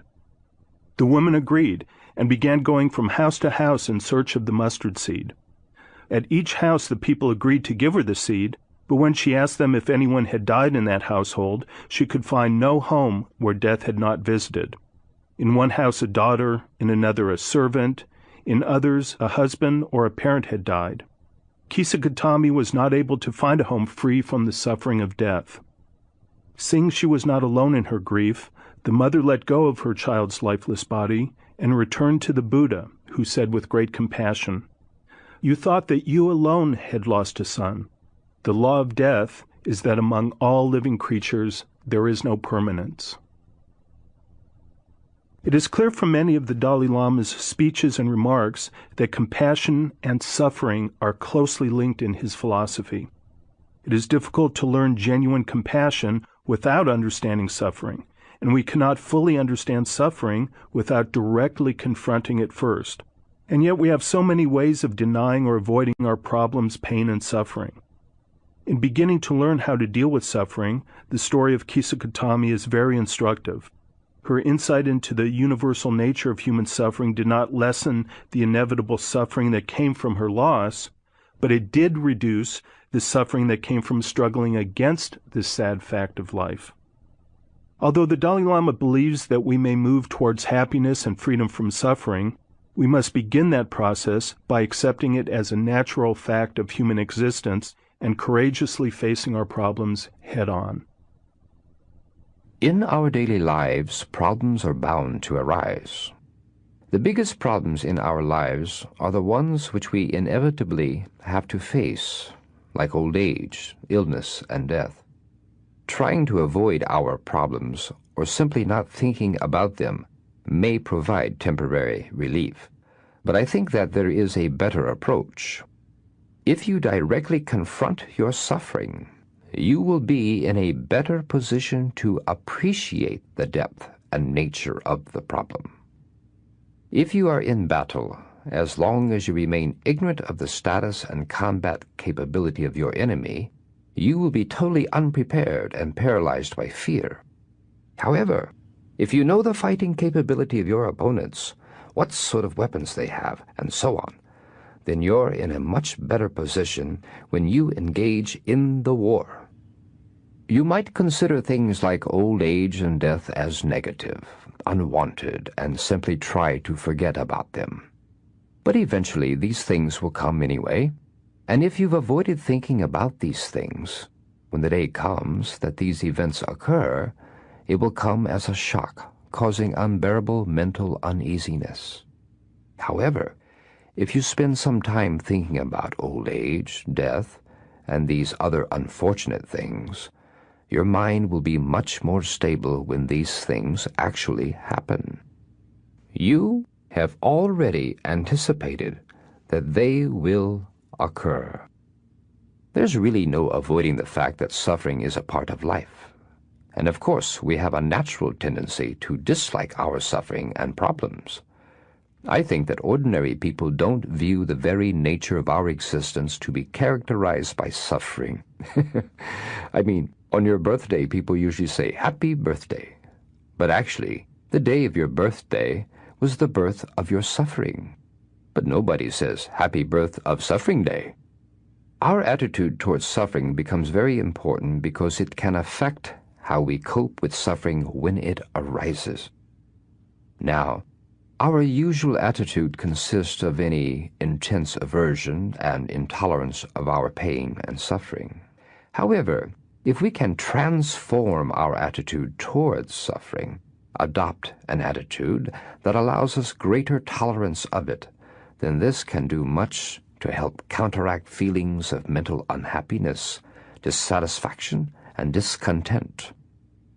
I think how you perceive life as a whole plays a role in your attitude about suffering. For instance, if your basic outlook is that suffering is negative and must be avoided at all costs, and in some sense is a sign of failure, this will add a distinct psychological component of anxiety and intolerance when you encounter difficult circumstances, a feeling of being overwhelmed. On the other hand, if your basic outlook accepts that suffering is a natural part of one's existence, this will undoubtedly make you more tolerant towards the adversities of life. And without a certain degree of tolerance towards our suffering, our life becomes miserable. Then it's like having a very bad night. That night seems eternal. It never seems to end. So, for me personally, the strongest and most effective practice to help tolerate suffering is to see and understand that suffering is the underlying nature of samsara, of unenlightened existence. Samsara, a Sanskrit term, is considered a state of existence characterized by endless cycles of life, death, and rebirth. This term also refers to our ordinary state of day-to-day existence, which is characterized by suffering. All beings remain in the state, propelled by karmic imprints from past actions and negative delusory states of mind, until one removes all negative tendencies of mind and achieves a state of liberation. I mentioned to the Dalai Lama that the idea of the underlying nature of existence, at least our ordinary daily existence, which is characterized by suffering and is basically unsatisfactory, sounded somewhat discouraging and pessimistic. When I speak of the unsatisfactory nature of existence, this is in the context of the overall Buddhist path. These reflections have to be understood in their proper context, which is within the framework of the Buddhist path. Unless this view of suffering is seen in its proper context, there is a danger of misunderstanding this type of approach as being rather pessimistic and negative. Consequently, it's important to understand the basic Buddhist stance towards the whole issue of suffering. We find that in Buddha's own public teachings, the first thing he taught was the principle of the Four Noble Truths, the first of which is the truth of suffering. A lot of emphasis is placed on the realization of the suffering nature of one's existence.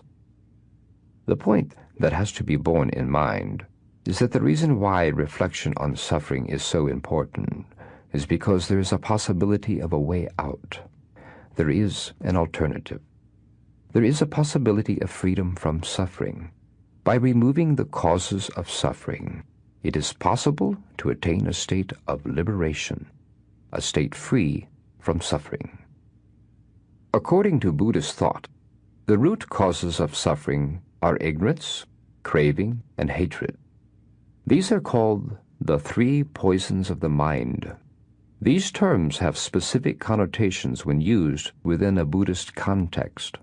For example, ignorance doesn't refer to a lack of information as it is used in an everyday sense, but rather refers to a fundamental misperception of the true nature of the self and all phenomena.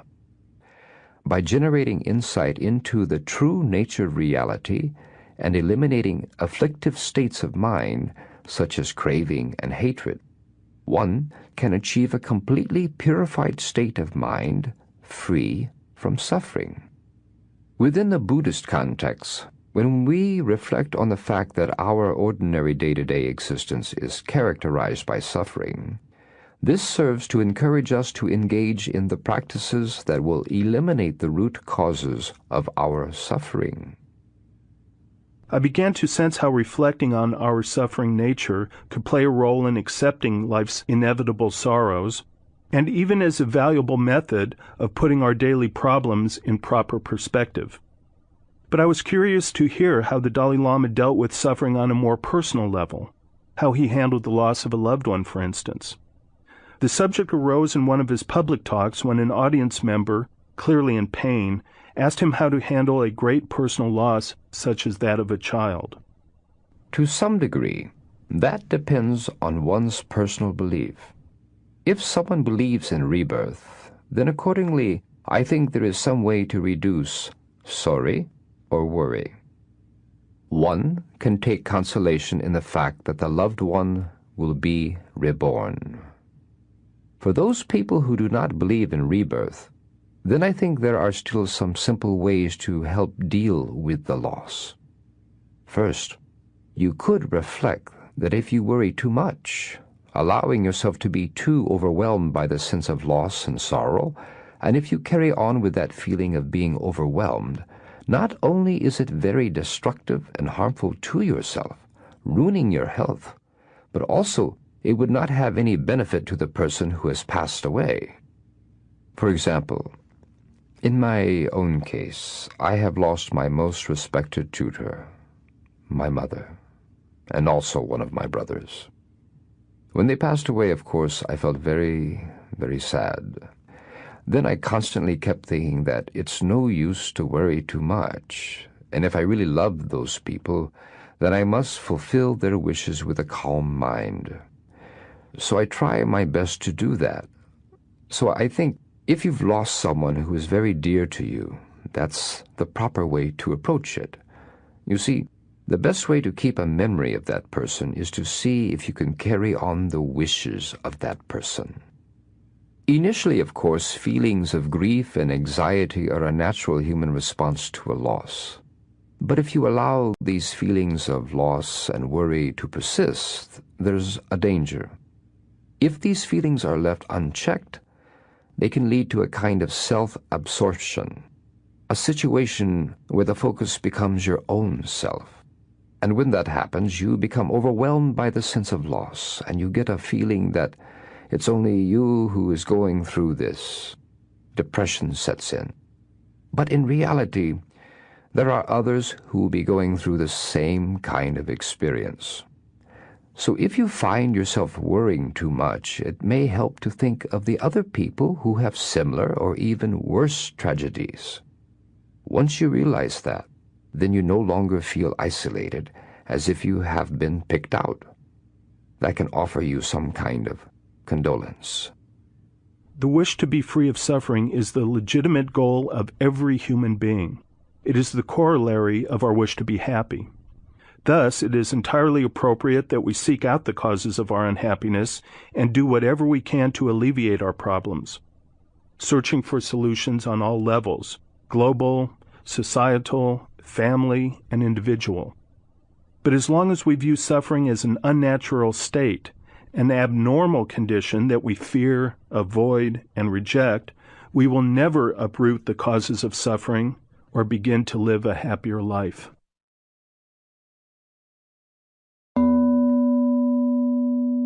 Chapter 9. Self-Created Suffering and Change. What type of future will come about to a large extent lies within your own hands in the present. It will be determined by the kind of initiatives that we take now. We have discussed the importance of accepting suffering as a natural fact of human existence and facing our problems directly and authentically. While some kinds of suffering are inevitable, others are self-created. With growing technology, the general level of physical comfort has improved for many in Western society. This has caused a critical shift in perception.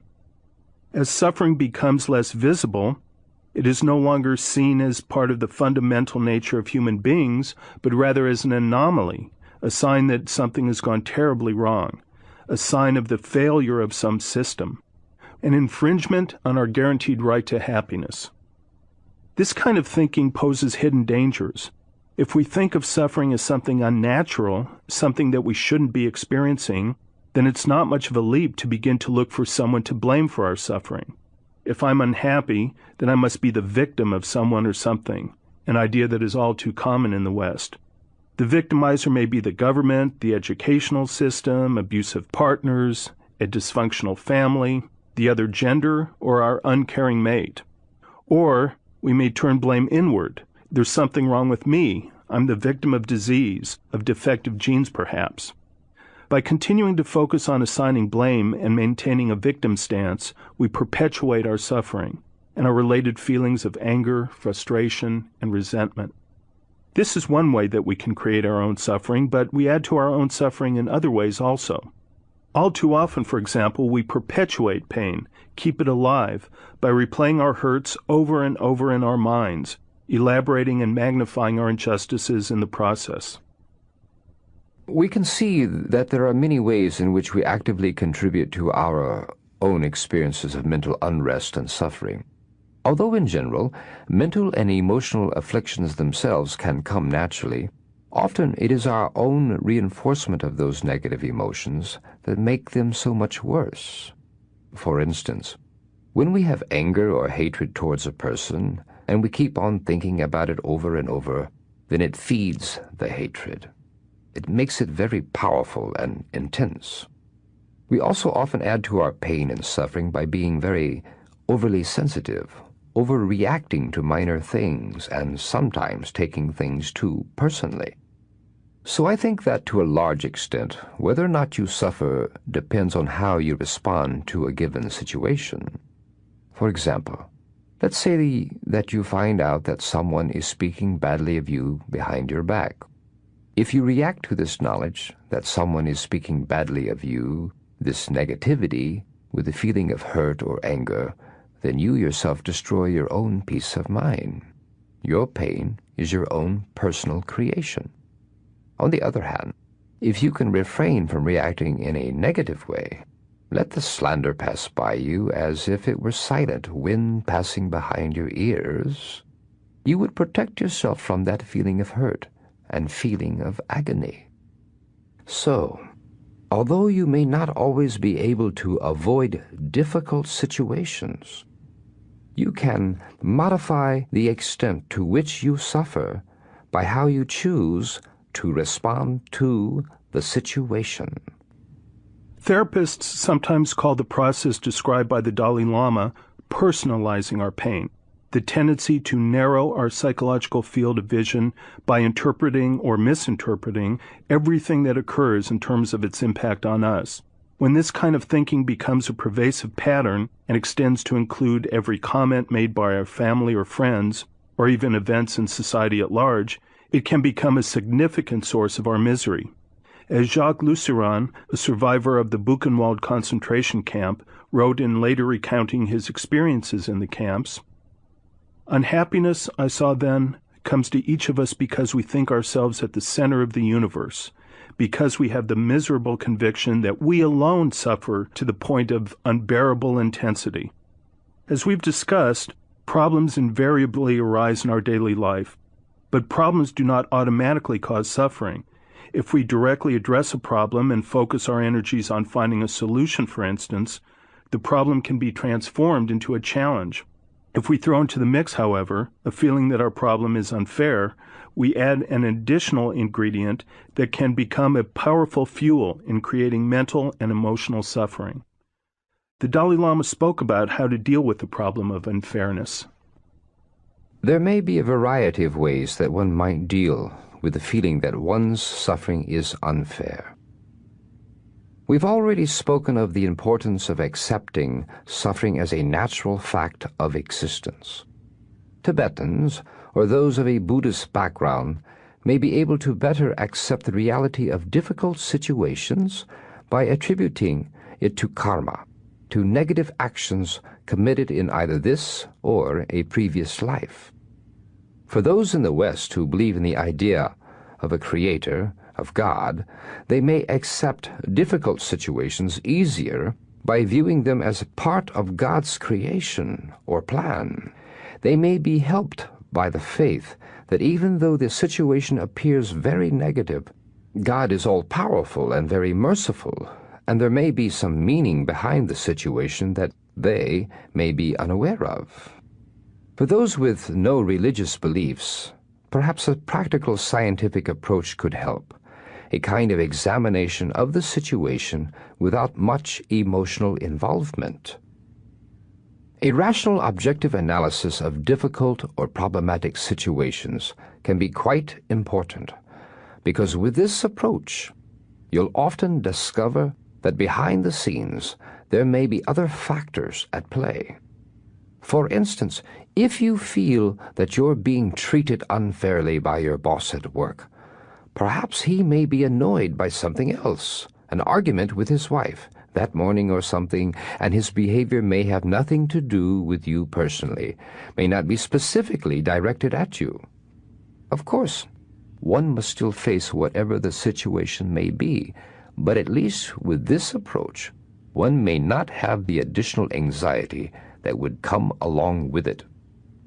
Often, our normal tendency is to try to blame our problems on others, on external factors. Furthermore, we tend to look for one single cause and then try to exonerate ourselves from the responsibility. It seems that whenever there are intense emotions involved, there tends to be a disparity between how things appear and how they really are. This practice involves looking at things in a holistic way, realizing that there are many events contributing to a situation. So, for instance, in general, if we carefully examine any situation in a very unbiased and honest way, we may realize that to a large extent we are also responsible for the unfolding of events. Through practices such as these, such as objectively analyzing our own contribution to problems, which we initially blame completely on others, one can begin to reduce the feeling of unfairness that is one of the most common sources of self-created suffering. In investigating the ways in which we contribute to our own experience of suffering, we conclude with one of the primary causes: resistance to change. In discussing this important topic, the Dalai Lama described the ever-changing nature of life. It's extremely important to investigate the causes or origins of suffering, how it arises. One must begin that process by appreciating the impermanent, transient nature of our existence. All things, events, and phenomena are dynamic, changing every moment. Nothing remains static.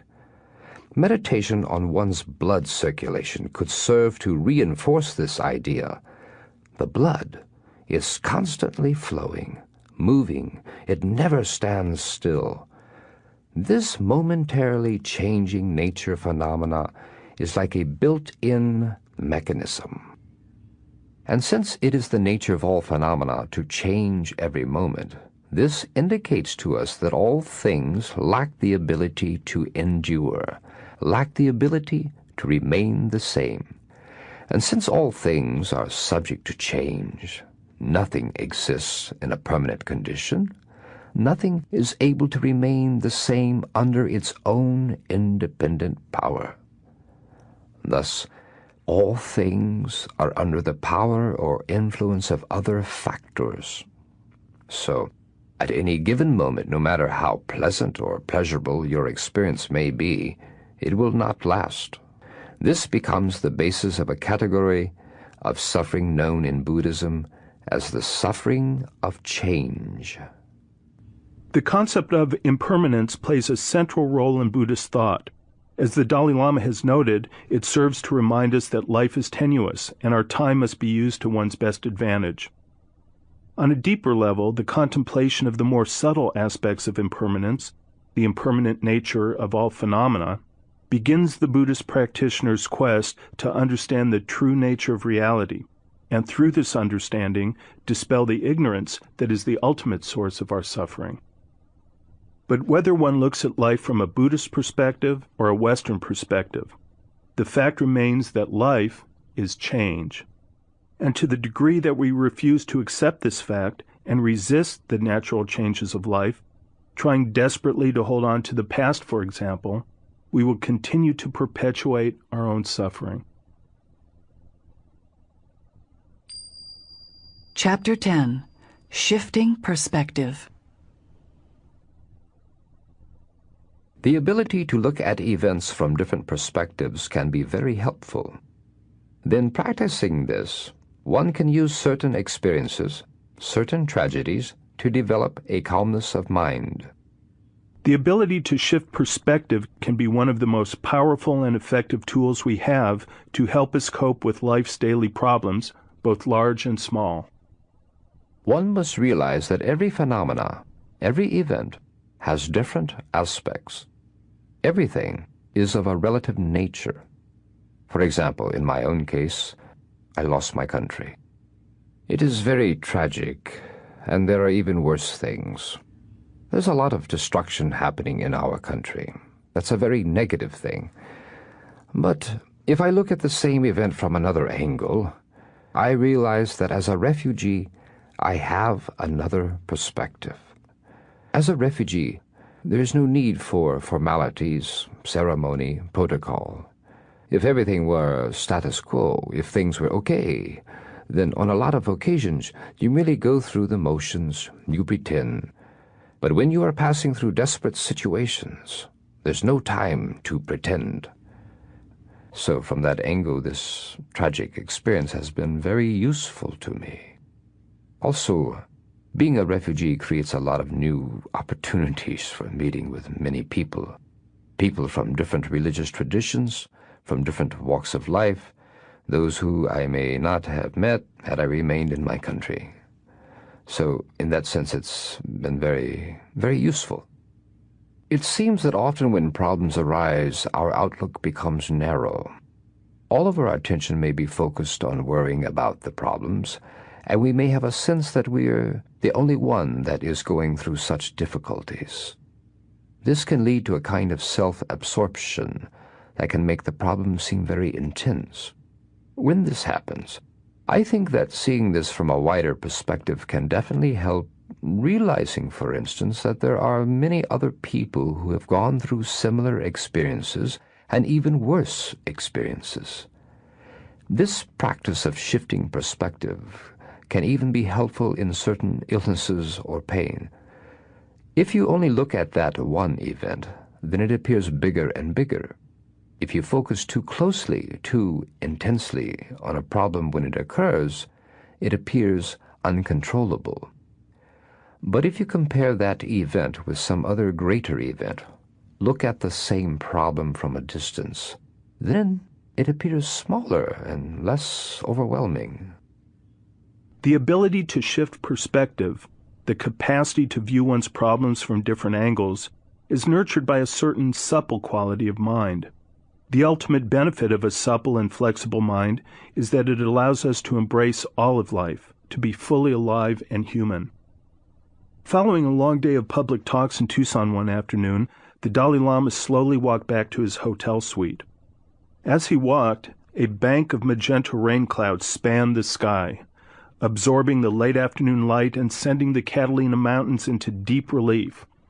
The entire landscape, a vast palette of purple hues.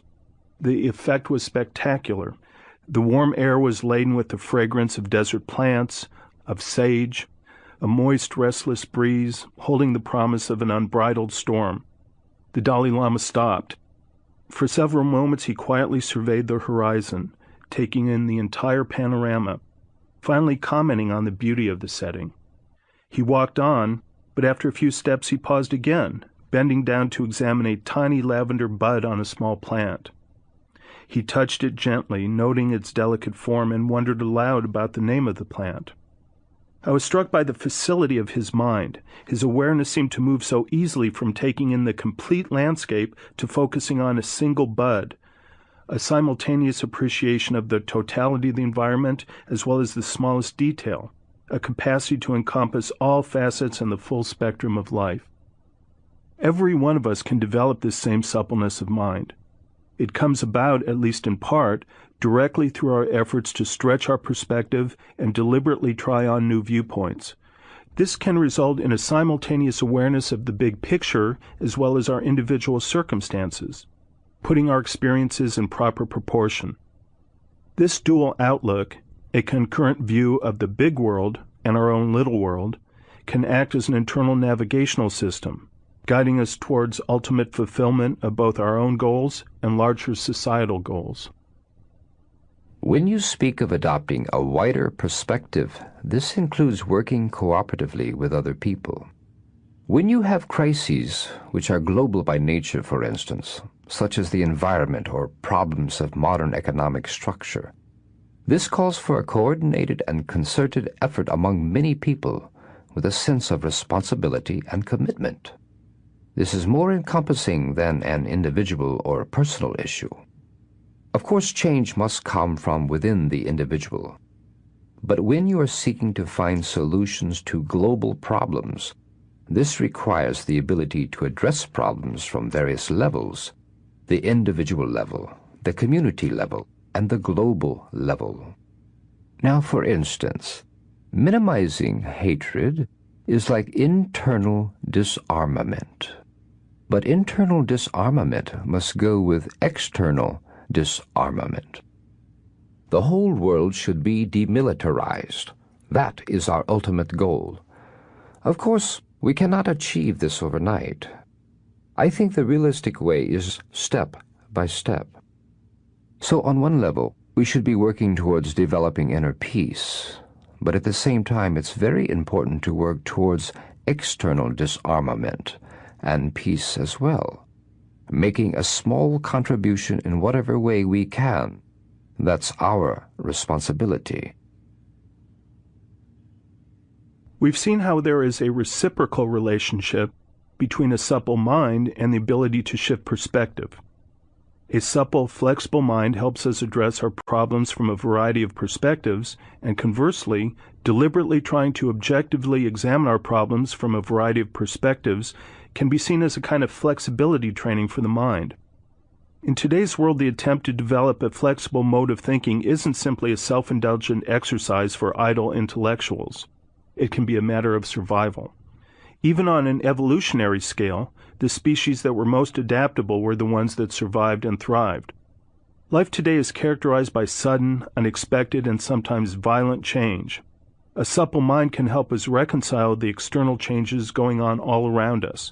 It can also help us integrate all of our internal conflicts, inconsistencies, and ambivalence. Without a pliant mind, our outlook becomes brittle and our relationship to the world is characterized by fear.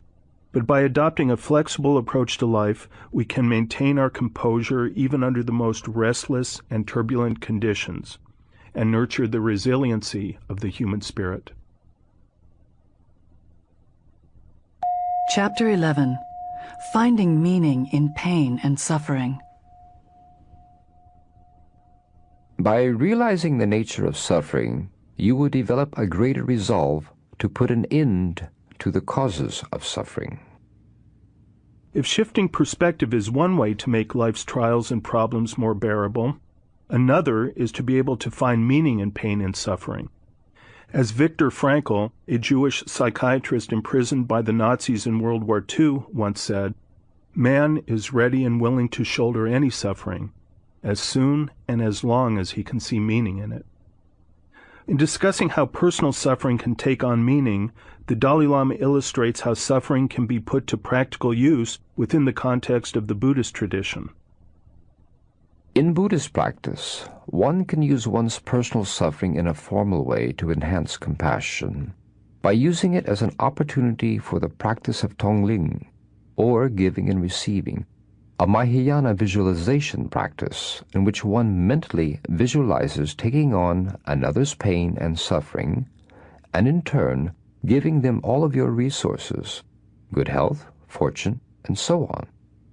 So, in doing this practice, when you undergo illness, pain, or suffering, you can use that as an opportunity by thinking, "May my suffering be a substitute for all the suffering of other sentient beings. By experiencing this, may I be able to save all other sentient beings who may have to undergo similar suffering."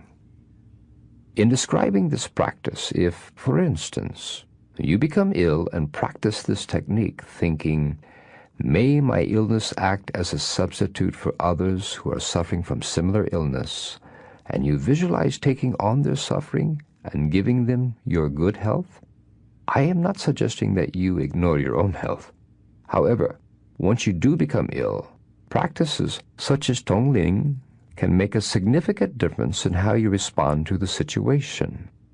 Practicing Tongling meditation may not necessarily succeed in alleviating the real physical pain or lead to a cure in physical terms, but it can definitely protect you from unnecessary additional psychological pain, suffering, and anguish.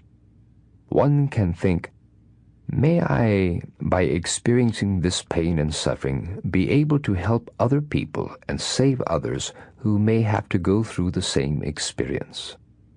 Then your suffering takes on a new meaning, as it is used as the basis for a religious or spiritual practice. And on top of that, in the cases of some individuals practicing this technique, that instead of being sorry and saddened by the experience, the person can see it as a kind of privilege. The person can perceive it as a kind of opportunity and, in fact, be joyful because this particular experience made him or her richer. Paradoxically, the ability to embrace and understand suffering, to find meaning in it or some practical value in it, becomes part of our pursuit of happiness. The Dalai Lama explains how, from a Buddhist perspective, for instance, our suffering acts as a kind of catalyst. Within the framework of the Buddhist path, reflecting on suffering has tremendous importance, because by realizing the nature of suffering, you will develop greater resolve to put an end to the causes of suffering and the unwholesome deeds which lead to suffering. And it will increase your enthusiasm for engaging in the wholesome actions and deeds which lead to happiness and joy. By reflecting on suffering during the quieter moments in our lives, when things are relatively stable and going well, we may discover a deeper value, meaning, or purpose in our suffering. Sometimes, however, we may be confronted with kinds of suffering that seem to have no purpose, with no redeeming qualities whatsoever. Physical pain and suffering often seems to belong to that category. but upon closer examination, even physical pain clearly has a purpose. In his book, Pain, the Gift Nobody Wants, Dr. Paul Brand, a world-renowned hand surgeon and leprosy specialist, explored the purpose and value of physical pain. Leprosy is a disease that causes loss of pain sensation in the limbs, and without the protection of pain, the leprosy patients lack the system to warn them of tissue damage. It is this that causes the horrible disfigurements. After describing his lifelong work with patients who suffer from lack of pain sensation and seeing the devastating effects, Dr. Brand gradually came to view pain not as the universal enemy, but as a remarkable, elegant, and sophisticated biological system that warns us of damage to our body and thus protects us. He feels that we may not be grateful for the experience of pain, but we can be grateful for the system of pain perception. And beyond that, he feels that not only can our attitude about pain change by understanding its meaning and purpose, but that change in attitude can actually lessen the degree to which we suffer when we are physically injured. Like many other researchers, he sees a difference between physical pain, which is a physiological process, and suffering, which is our mental and emotional response to the pain. We convert pain into suffering in the mind. To lessen the suffering of pain, we need to make a crucial distinction between the pain of the pain and the pain we create by our thoughts about the pain. It is well recognized that fear, anger, guilt, loneliness, and helplessness are all mental and emotional responses that can intensify pain. So, in dealing with pain, we can, of course, work at the lower levels of pain perception using the tools of modern medicine such as medication, but we can also work at the higher levels by modifying our outlook and attitude. In seeking to discover an underlying purpose to our physical pain, Dr. Paul Brand makes one additional fascinating and critical observation. He describes many reports of leprosy patients claiming, "Now, of course I can see my hands and my feet, but somehow they don't feel like part of me. It feels as if they were just tools." Thus, pain not only warns us and protects us, it unifies us. Without pain sensation in our hands and feet, those parts no longer seem to belong to our body, and that is associated with a kind of indifference to injury to them. In the same way that physical pain unifies our sense of having a body, the Dalai Lama reminds us that the general experience of suffering acts as a unifying force that connects us with others. Perhaps that is the ultimate meaning behind our suffering. It is the most basic element we share with others, the factor that unifies us with all living creatures. Third meditation, the practice of Tonglen. At the end of one of his sessions in Arizona, the Dalai Lama instructed the audience in the visualization practice of Tonglen. As we have heard, it is both an exercise for strengthening compassion and a powerful tool for helping transmute one's personal suffering. This afternoon, let us meditate on the practice of Tonglen, giving and receiving. This practice is meant to help train the mind to strengthen the force of compassion. This is achieved because Tonglen meditation helps to counteract our selfishness. It increases the power and strength of our mind by enhancing our courage to open ourselves to others' suffering. To begin this exercise, first visualize on one side of you a group of people who are in desperate need of help, those who are in an unfortunate state of suffering, those living under conditions of poverty, hardship, and pain. Visualize this group of people on one side of you clearly in your mind. Then on the other side, visualize yourself as the embodiment of a self-centered person with a customary selfish attitude, indifferent to the well-being and needs of others. And then in between this suffering group of people and this selfish representation of you, see yourself in the middle as a neutral observer. Next, notice which side you are naturally inclined toward. See whether your natural feeling of empathy reaches out to the group of weaker people who are in need, or if it is inclined more towards that single individual, the embodiment of selfishness on the other side. If you look objectively, you can see that the well-being of a group or a large number of individuals is more important than that of one single individual. After that, focus your attention on the needy and desperate people. Direct all of your positive energy toward them. Mentally, give them your successes, your resources, your collection of virtues, and take upon yourself their suffering, their problems, and all their negativities. For example, you can visualize an innocent starving child from Somalia and feel how you would respond naturally towards that sight. In this instance, when you experience a deep feeling of empathy towards the suffering of that individual, it isn't based on considerations like, he's my relative or she's my friend. You don't even know that person. But the fact that the other person is a human being and you yourself are a human being allows your natural capacity for empathy to emerge, enabling you to reach out. So you can visualize something like that and think, this child has no capacity of his or her own to be able to relieve himself or herself from his or her present state of difficulty or hardship. Then mentally take upon yourself all the suffering of poverty, starvation, and the feeling of deprivation, and mentally give your facilities, wealth, and success to this child. So, through practicing this kind of giving and receiving visualization, you can train your mind.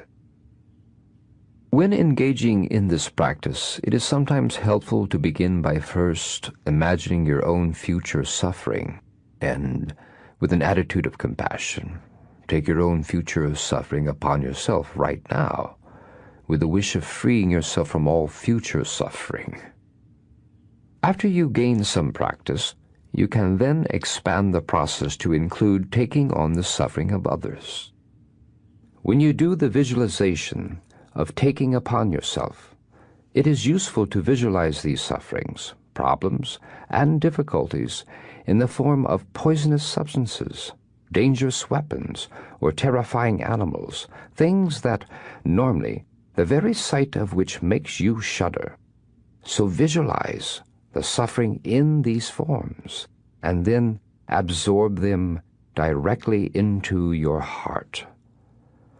The purpose of visualizing these negative and frightening forms being dissolved into our hearts is to destroy our habitual selfish attitudes that reside there. However, for those individuals who may have problems with self-image, self-hatred, or low self-esteem, then it is important to judge for themselves whether this particular practice is appropriate or not. This Tonglen practice can become quite powerful if you combine the giving and receiving with the breath. That is, imagine receiving when inhaling and giving when exhaling. When you do this visualization effectively, it will make you feel some slight discomfort. That is an indication that it is hitting its target, the self-centered, egocentric attitude that we normally have. Part 4. Overcoming Obstacles. Chapter 12. Bringing About Change.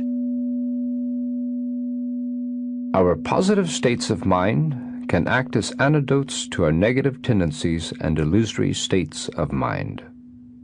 It is important to remember that the Dalai Lama's emphasis on recognizing the inevitability of suffering and the uses of suffering emerged from a fundamentally optimistic context, the Buddhist belief in the possibility of genuine transformation and change. Earlier, we mentioned that in seeking happiness, we begin by learning about how negative emotions and behaviors are harmful to us and how positive states of mind are helpful. But in discussing an approach to bringing about positive changes within oneself, learning is only the first step. There are other factors as well: conviction, determination, action, and effort. Next, one transforms determination into action. The strong determination to change enables us to make a sustained effort to implement the actual changes. The final factor of effort is critical. Now, no matter what behavior you are seeking to change, no matter what particular goal or action you are directing your efforts towards, you need to start by developing a strong willingness or wish to do it. You need to generate great enthusiasm. And here, a sense of urgency is a key factor. For example, knowledge about the serious effects of AIDS has definitely created a sense of urgency that has put a check on a lot of people's sexual behavior. I think that often, once we obtain the proper information, that sense of seriousness and commitment will come. So, this sense of urgency can be a vital factor in affecting change. It can give us tremendous energy. For instance, in a political movement, if there is a sense of desperation, there can be a tremendous sense of urgency. So much so that people may even forget they are hungry, and there is no feeling of tiredness or exhaustion in pursuit of their objectives. I asked the Dalai Lama if there was a particular Buddhist approach to help develop that sense of urgency. For a Buddhist practitioner to generate a sense of confidence and enthusiasm, we find in the Buddhist texts a discussion of the preciousness of human existence. We talk about how much potential lies within our body, how meaningful it can be, the good purposes it can be used for, the benefits and advantages of having a human form. Then, in order to generate a sense of urgency, to engage in spiritual practices, the practitioner is reminded of one's impermanence, of death. The awareness of impermanence is encouraged so that when it is coupled with your appreciation of the enormous potential of your human existence, it will give you a sense of urgency that I must use every precious moment. Given the Dalai Lama's view that one must generate a high degree of enthusiasm to effect positive changes in one's life, I asked him about his approach to overcoming apathy. He suggested first ruling out a physical or biological cause that may contribute to a feeling of low energy or laziness. Then he continued. To overcome apathy and generate enthusiasm, to overcome one's negative behaviors and states of mind, once again, I think the most effective method, and perhaps the only solution, is to be constantly aware of the destructive effects of the negative behavior. One may need to repeatedly remind oneself of those destructive effects. Now, most people want to make positive changes in their lives, but sometimes we simply become habituated or accustomed to doing things in certain ways. And then we become sort of spoiled, doing only the things that we like to do, that we are used to doing. But we can also use habituation to our advantage. Through constant familiarity, we can definitely establish new behavior patterns. So by making a steady effort, I think we can overcome any form of negative conditioning and make positive changes in our lives. But you still need to realize that genuine change doesn't happen overnight. Deep down, mental development takes time and a consistent effort. Because of the slow and gradual nature of change and transformation, I wondered what prevented the Dalai Lama from becoming discouraged or losing hope. As far as my own spiritual practice goes, if I encounter some obstacles or problems, I find it helpful to stand back and take the long-term view rather than the short-term view. In this regard, I find that thinking about one particular verse gives me courage and helps me sustain my determination. As long as space endures, as long as sentient beings remain, may I too live to dispel the miseries of the world. However, as far as the struggle for the freedom of Tibet is concerned, if I utilize that kind of belief, being prepared to wait as long as space endures for eons and so on, I think that would be foolish. Here, one needs to take more immediate or active involvement. But even in the situation in Tibet, I think that viewing the situation from a wider perspective can definitely help. For instance, if I look at the situation inside Tibet from a narrow perspective, focusing only on that, then the situation appears almost hopeless.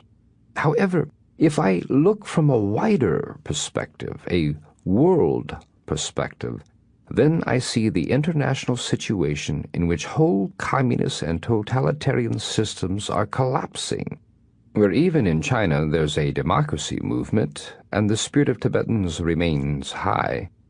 So I don't give up. There's no doubt that in order to accomplish important goals, we need a strong driving mechanism to sustain us. Looking at the factors that motivate us to action, psychologists have identified three principal types of human motives. Primary motives are drives based on biological needs that must be met for survival, such as food, water, and air. Another category of motives involves our innate need for stimulation and information. The final category, called secondary motives, are those based on learned needs, such as the need for success, status, power, or achievement. These are acquired drives that can be influenced by social forces and shaped by learning. And it is at this level that modern psychological theories meet the Buddhist concept of developing determination and enthusiasm. In Buddhism, however, these acquired drives are not used only in the pursuit of worldly success, but in pursuit of higher goals, kindness, compassion, and spirituality, and develop as one gains a clearer understanding of the factors that lead to true happiness. Once we have built up a certain degree of drive and determination to make the changes necessary to live a happier life, we must then set about implementing these changes in our customary ways of thinking and acting.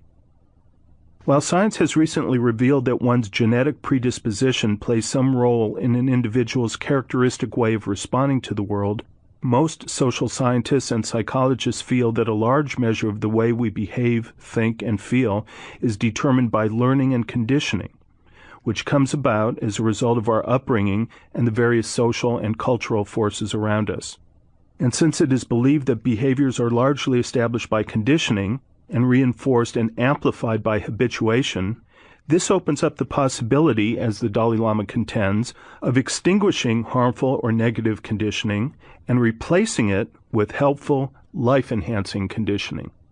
In eliminating one's negative emotions and states of mind, however, one question arises.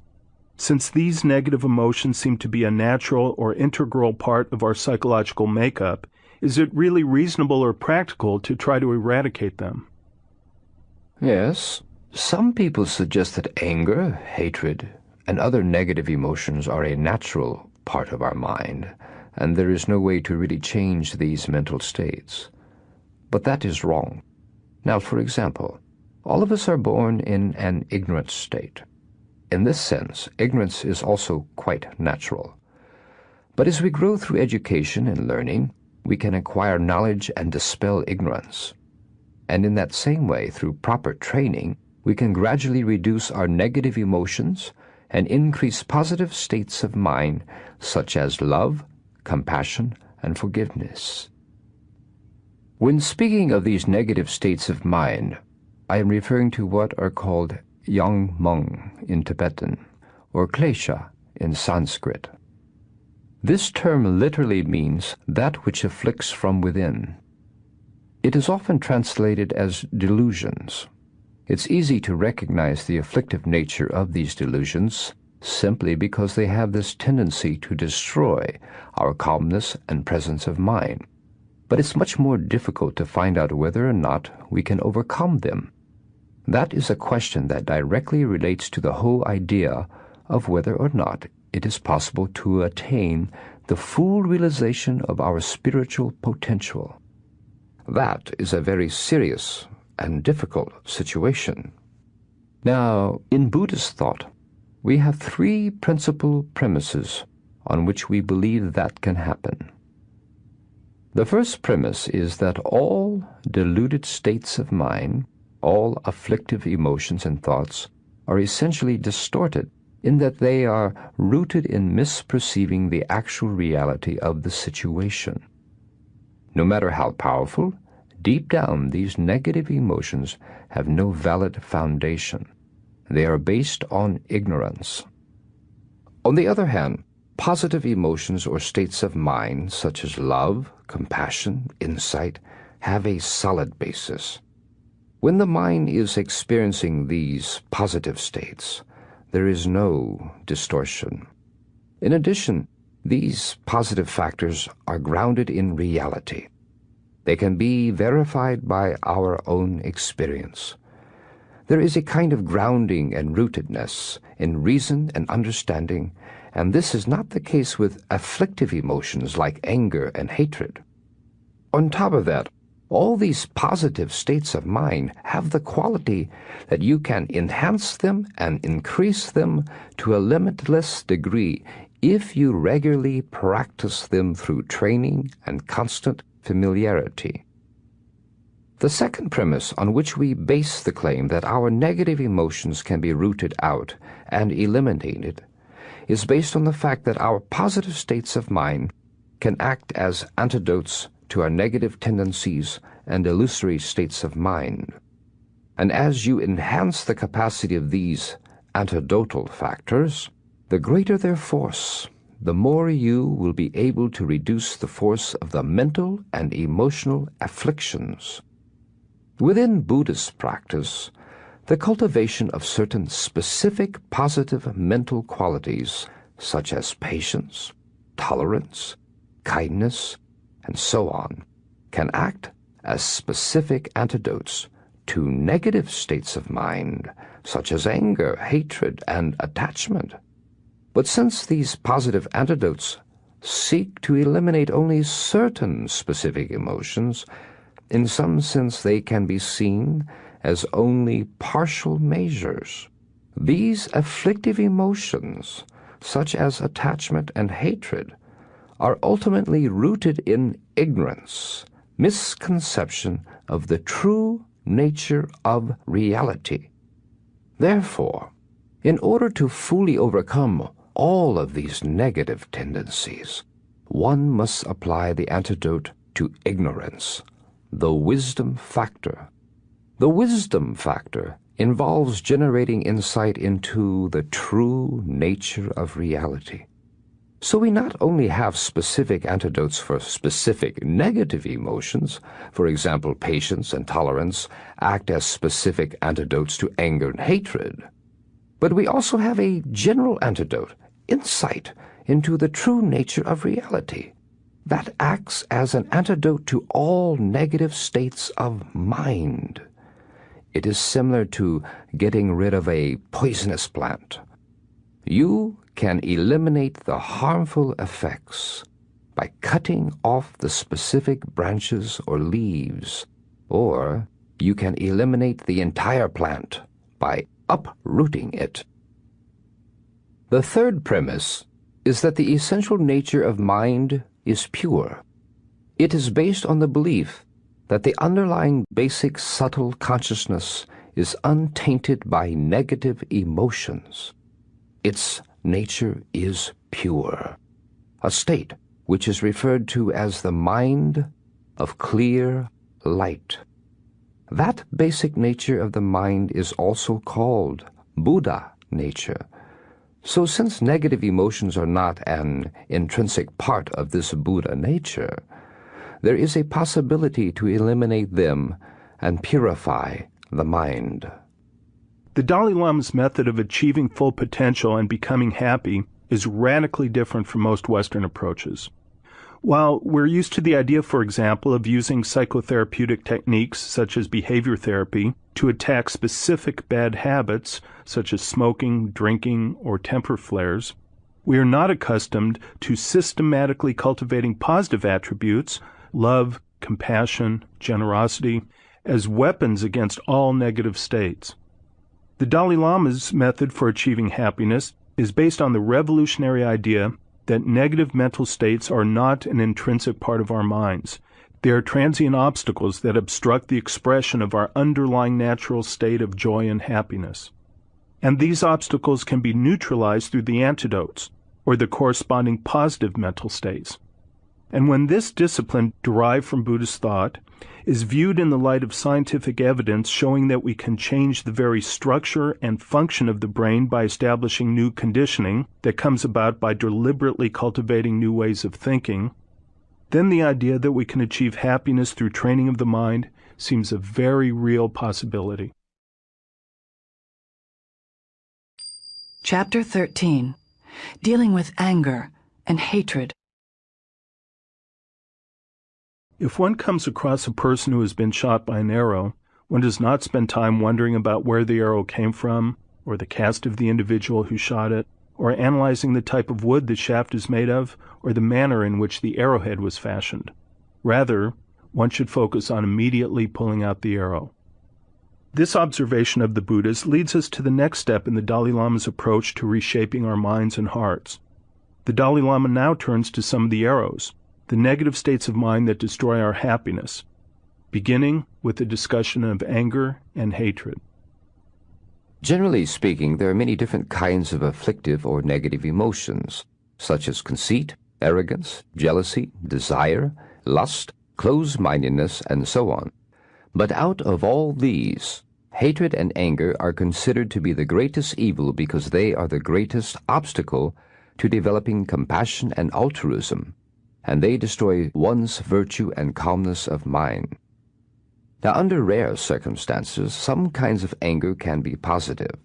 When motivated by compassion, it can act as a powerful force to bring about swift and decisive action.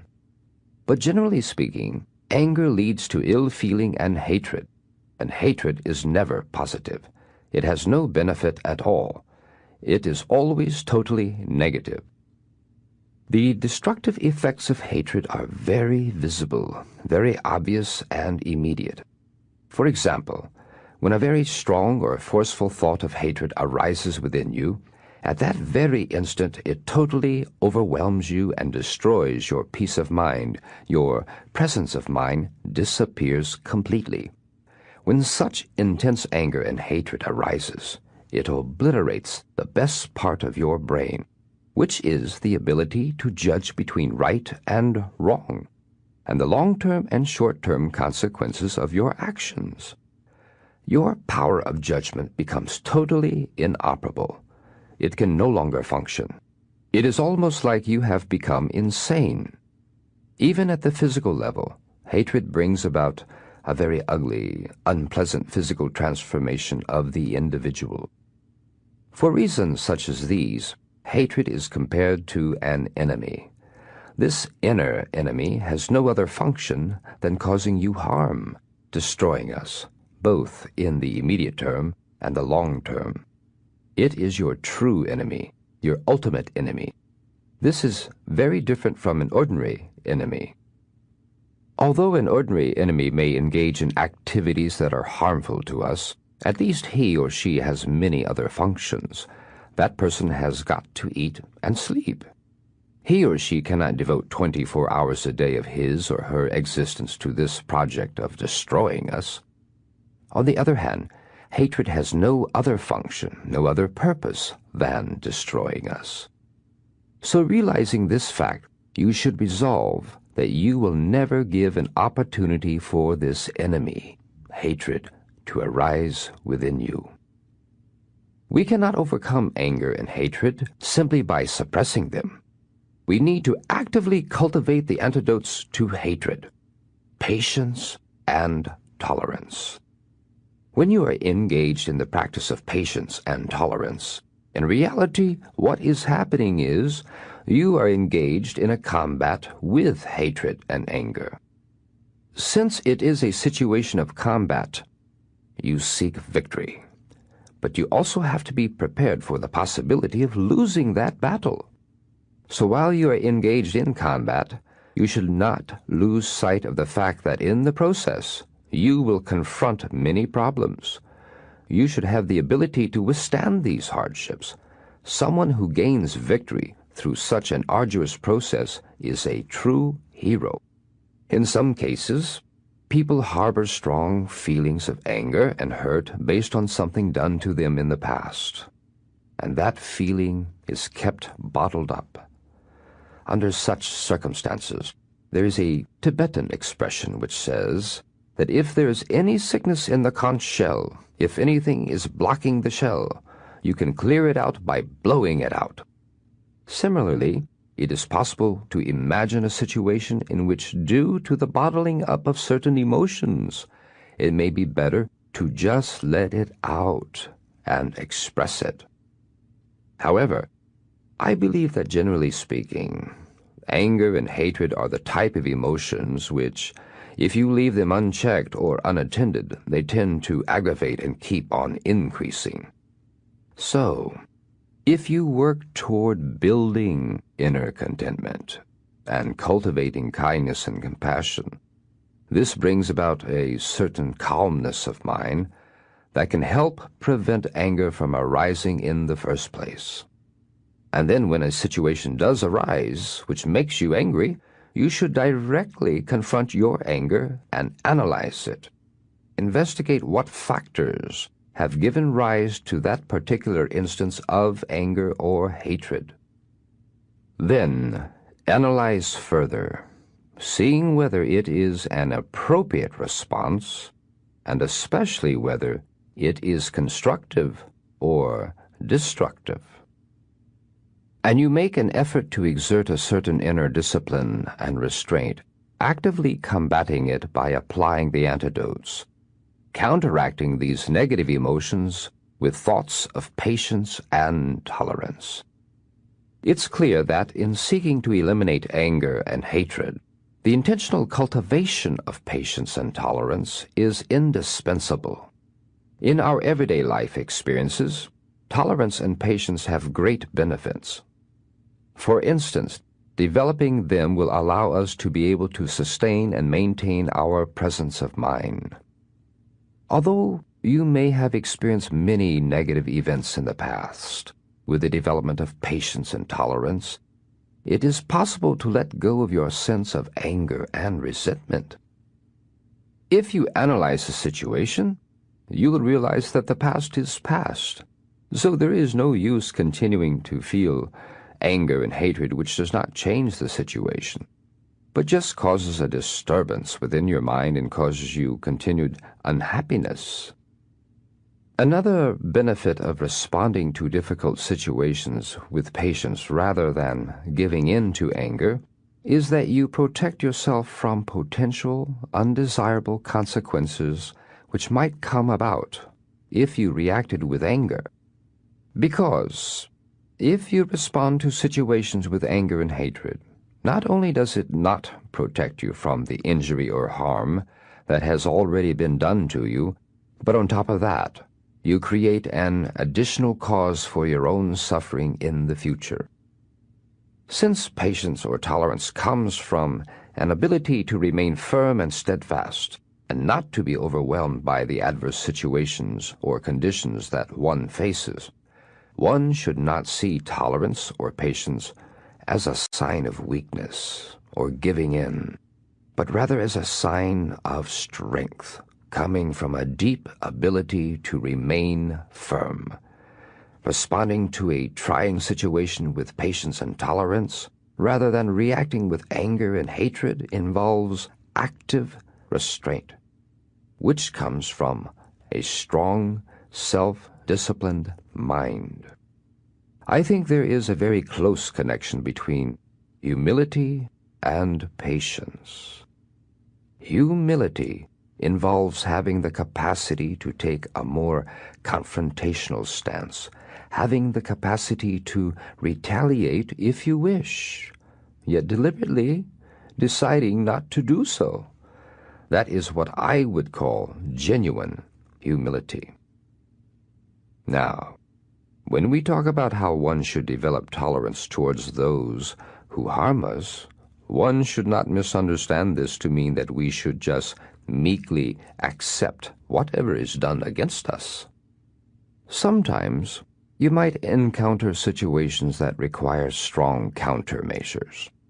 I believe, however, that one can take a strong stand and even take strong countermeasure out of a feeling of compassion or a sense of concern for the other, rather than out of anger. One of the reasons why there is a need to adopt a very strong countermeasure against someone is that if you let the harm or the crime that is being perpetuated against you pass, then there is a danger of that person habituating it in a very negative way, which, in reality, will cause that individual's own downfall and is very destructive in the long run for the individual himself or herself. So you can take countermeasures out of a feeling of compassion and concern for that individual. In Buddhism, a lot of attention is paid to our attitudes towards our rivals or enemies. This is because hatred can be the greatest stumbling block to the development of compassion and happiness. If you can learn to develop patience and tolerance towards your enemies, then everything else becomes much easier. Your compassion towards all others then begins to flow naturally. An end result of patience and tolerance is forgiveness.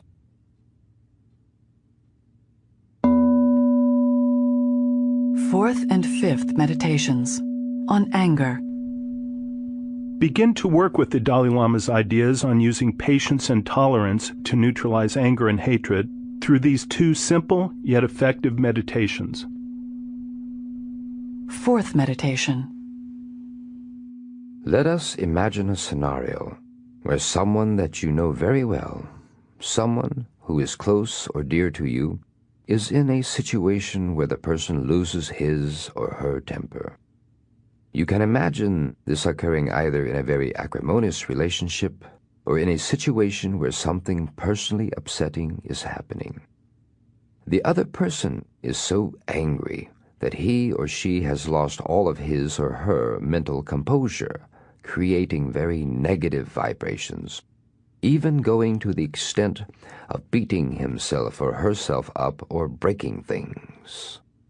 Then reflect upon the immediate effects of this person's rage. You'll see a physical transformation happening to him or her.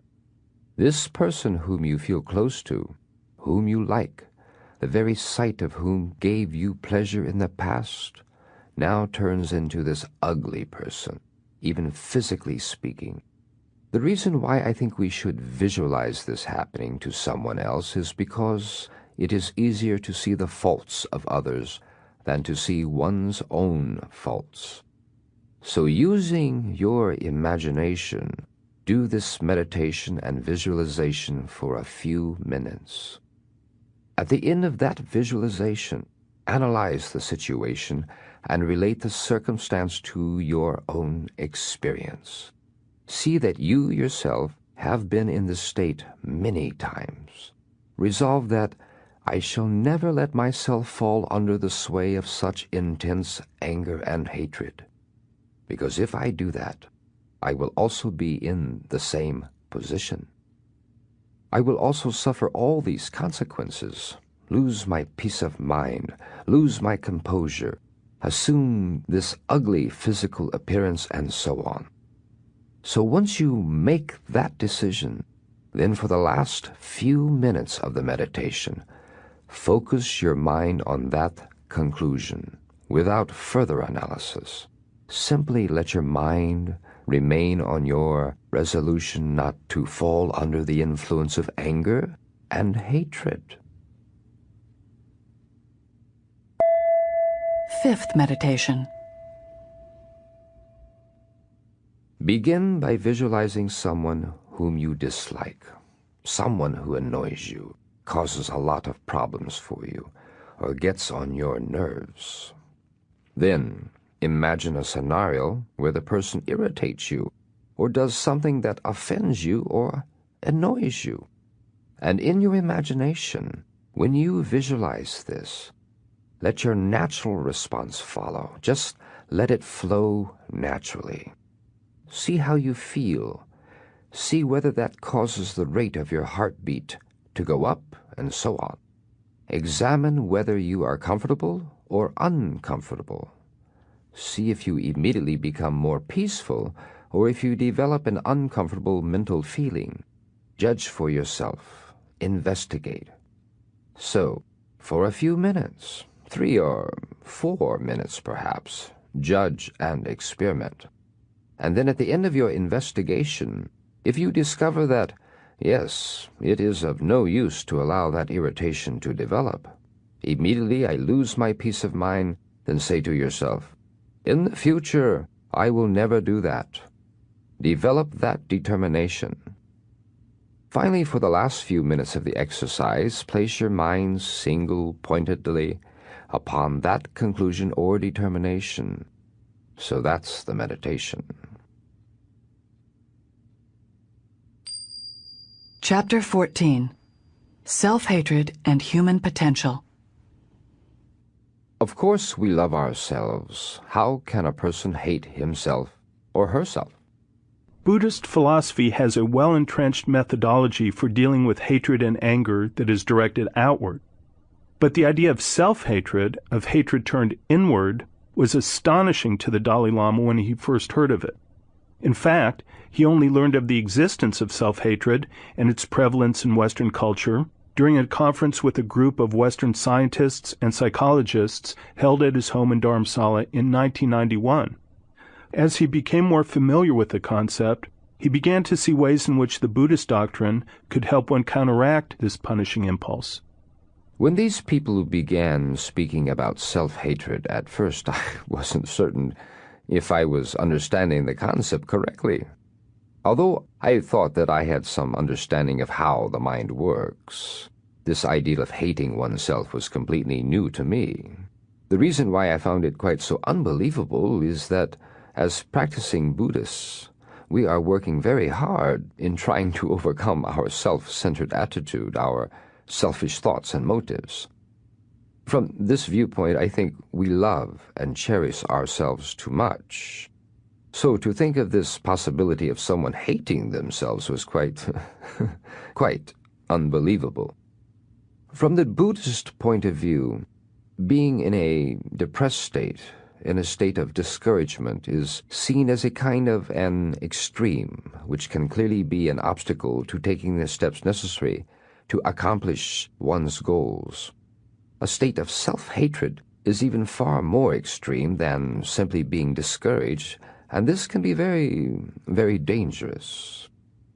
For those engaged in Buddhist practice, the antidote to self-hatred would be to reflect upon the fact that all beings, including oneself, have Buddha nature, the seed or potential for perfection, full enlightenment, no matter how weak or poor or deprived one's present situation may be. So those who suffer from self-hatred or self-loathing should avoid contemplating the suffering nature of existence or the underlying unsatisfactory nature of existence, and instead they should concentrate more on the positive aspects of their existence, such as appreciating the tremendous potential that lies within oneself as a human being. And by reflecting on these opportunities and potentials, they will be able to increase their sense of worth and confidence in themselves. We are gifted human beings with this wonderful human intelligence. On top of that, all human beings have the capacity to be very determined and to direct that strong sense of determination in whatever direction they would like to use it. There is no doubt of this. So, if one maintains an awareness of these potentials and reminds oneself of them repeatedly until it becomes part of one's customary way of perceiving human beings, including oneself, then this could serve to help reduce feelings of discouragement, helplessness, and self-contempt. I think there might be some sort of parallel to the way we treat physical illness. When doctors treat someone for a specific illness, not only do they give antibiotics for the specific condition, but they also make sure that the person's underlying physical condition is such that he or she can take antibiotics and tolerate it. So, in order to ensure that, the doctors make sure, for instance, that the person is generally well-nourished, and often they may also have to give vitamins or whatever to build the body. So long as the person has that underlying strength in his or her body, then there is the potential or capacity within the body to heal itself from the illness through medication. Similarly, so long as we know and maintain an awareness that we have this marvelous gift of human intelligence and a capacity to develop determination and use it in positive ways, in some sense, we have this underlying mental health, an underlying strength that comes from realizing we have this great human potential. This realization can act as a sort of built-in mechanism which allows us to deal with any difficulty, no matter what situation we are facing, without losing hope or sinking into self-hatred. There is a popular notion in our culture, shared by many contemporary psychotherapists, that self-hatred is rampant within our society. And since we tend to view the world from the perspective of our own cultures, this has led to the assumption that it is a widespread human problem, possibly even an ingrained feature of the human psyche. But the very fact that the Dalai Lama was completely unaware of the very existence of self-hatred until fairly recently, and that it may be virtually unheard of in entire cultures, strongly reminds us that this troubling mental state, like all of the other negative states we have considered, is not an intrinsic part of the human mind. It is not something we are born with, irrevocably saddled with, nor is it an indelible characteristic of our nature. This realization alone can serve to weaken its power, give us hope, and increase our commitment to eliminate it. When first hearing of the concept of self-hatred, the Dalai Lama's initial reaction was, hate oneself? Of course we love ourselves. For those who suffer from low self-esteem or self-hatred, or know someone who does, this response may seem incredibly naive at first glance. But on closer investigation, there may be a penetrating truth in his response.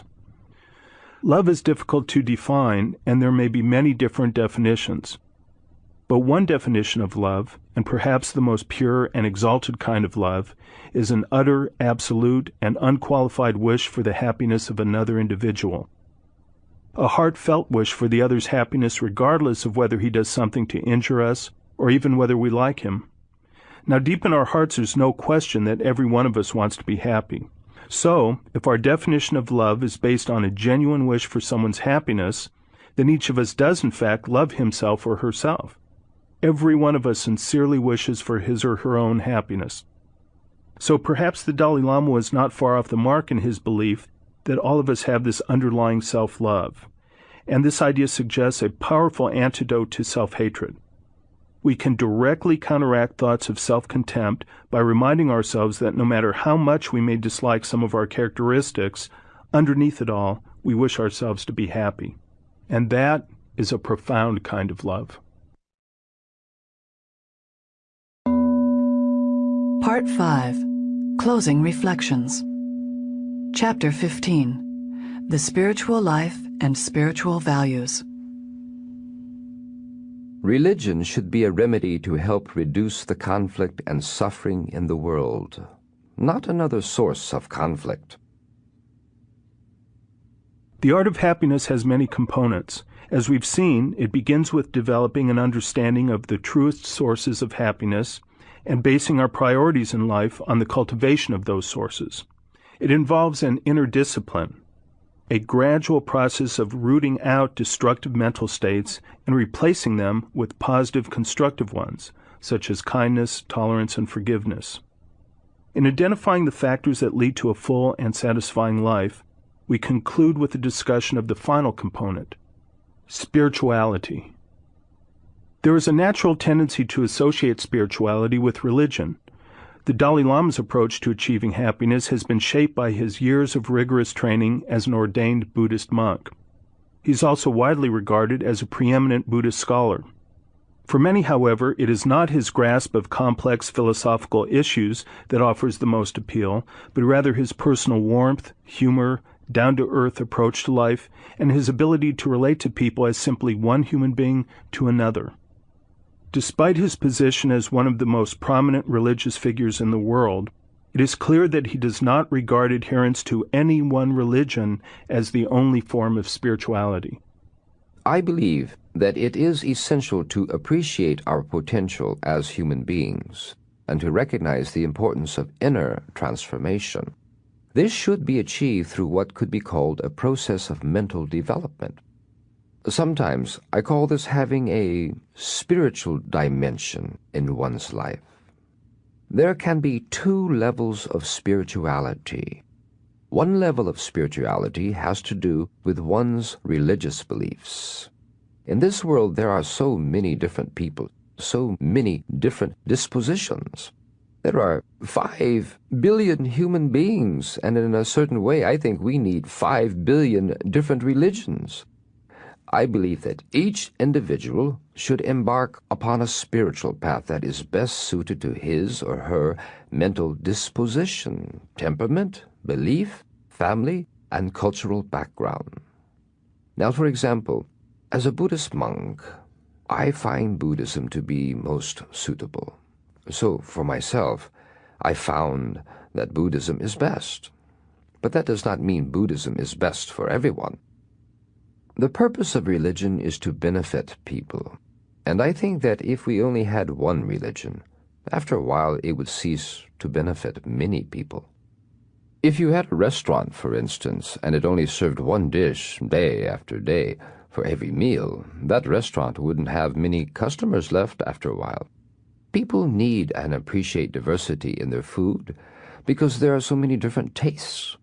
In the same way, religions are meant to nourish the human spirit, and I think we can learn to celebrate that diversity and develop a deep appreciation of the variety of religions. So, certain people may find Judaism, the Christian tradition, or the Islamic tradition to be the most effective for them. Therefore, we must respect and appreciate the value of all the different major world religious traditions. I think that one way of strengthening the mutual respect is through closer contact between those of different religious faiths, personal contact. I have made efforts over the past few years to meet and have dialogues with the Christian community and the Jewish community, and I think that some really positive results have come of this.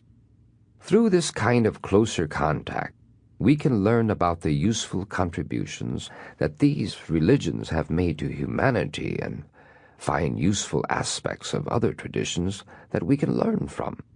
We may even discover methods and techniques that we can adopt in our own practice.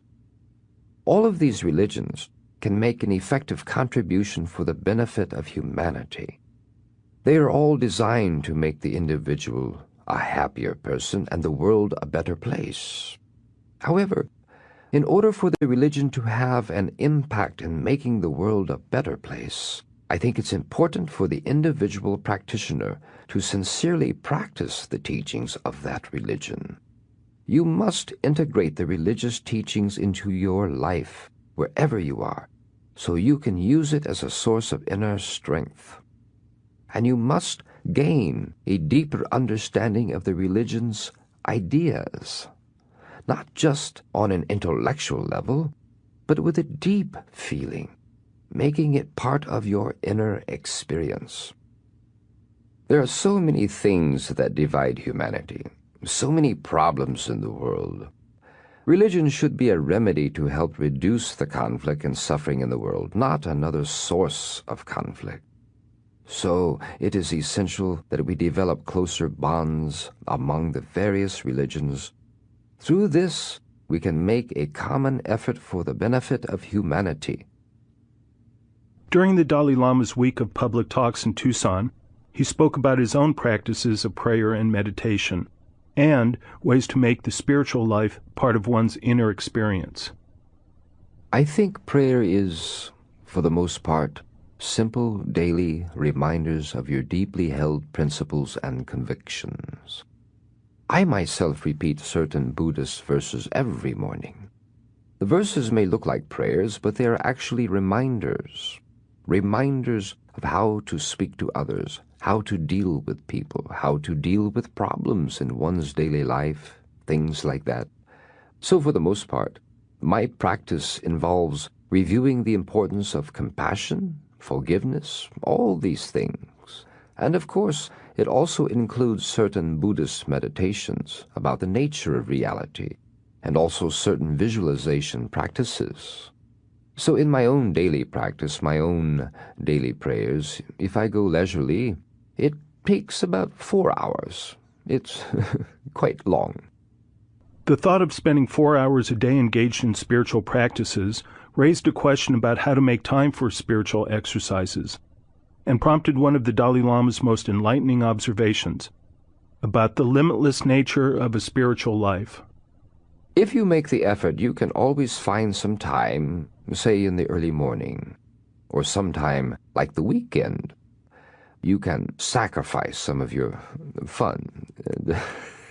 So at least I think daily, say half an hour. Or if you make the effort, try hard enough, perhaps you may be able to find 30 minutes in the morning and 30 minutes in the evening. If you really think about it, maybe it is possible to figure out a way of getting some time. However, one should not confine one's understanding of spiritual practice only in terms of some physical activities or verbal activities, like doing recitations of prayers and chanting. If your understanding of spiritual practice is limited only to these activities, then of course you will need a specific time, a separate, allotted time to do your practice. Because you can't go around doing your daily chores like cooking and so on while reciting mantras. That could be quite annoying to people around you. However, if you understand spiritual practice in its true sense, then you can use all 24 hours of your day for your practice. True spirituality is a mental attitude that you can practice at any time. For example, if you find yourself in a situation where you might be tempted to insult someone, then you immediately take precautions, restrain yourself from doing that. Similarly, if you encounter a situation where you may lose your temper, immediately be mindful and say, "No, this is not the appropriate way. That is actually a spiritual practice. Seen in that light, you will always have time." This reminds me of one of the Tibetan Kadampa masters, Patawa, who said that for a meditator who has a certain degree of inner stability and realization, every event, every experience you are exposed to comes as a kind of teaching. It's a learning experience. I think this is very true. So in speaking of having a spiritual dimension to one's life, we have identified one's religious beliefs as one level of spirituality. Now regarding religion, if you believe in any religion, that's good. But even without a religious belief, we can still manage. In some cases, we can manage even better, but that's our own individual right. If we wish to believe, good. If not, it's all right. But then there's another level of spirituality. That is what I call basic spiritual values, basic human qualities of goodness, kindness, compassion, caring. So this, whether you are a believer or a non-believer, this kind of spirituality is very essential. I personally consider this second level of spirituality to be more important than the first, because no matter how wonderful a particular religion may be, it will still only be accepted by a limited number of human beings, only a portion of humanity. But as long as we are human beings, so long as we are members of the human family, all of us really need these basic spiritual values. Without this, human existence remains hard, very dry. As a result, the individual himself or herself cannot be a happy person. One's whole family will suffer, and then, eventually, society will be more troubled. In general, it is possible to indicate your particular religious or spiritual way of life through external means, such as wearing certain clothes, or having a shrine or altar in your house, or by doing recitations and chanting and so on. However, these practices or activities are secondary to conducting a truly spiritual way of life based on the basic spiritual values, because it is possible that all these religious activities can still go along with a person harboring a very negative state of mind.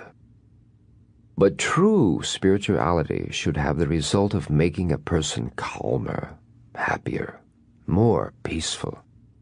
So engaging in training or a method of bringing about inner discipline within one's mind is the essence of a religious life, an inner discipline that has the purpose of cultivating these positive mental states. Thus, whether one leads a spiritual life depends on whether one has been successful in bringing about that disciplined, tamed state of mind and translating that state of mind into one's daily actions. The Dalai Lama's own ever-present sense of compassion was demonstrated over and over during his time in Arizona, as I saw people from all walks of life transformed by their contact with him, sometimes in just the briefest of moments. One afternoon, the Dalai Lama was due to attend a small reception. Outside the reception room, a large crowd had gathered in anticipation of his appearance. By the time he arrived, the crowd had become quite dense. Among the onlookers was a man of indeterminate age, possibly in his mid-20s or early 30s, tall and very thin. He was notable for his disheveled appearance, but he had caught my attention because of his expression, for it was one that I had frequently seen among my patients: anxious, profoundly depressed, in pain.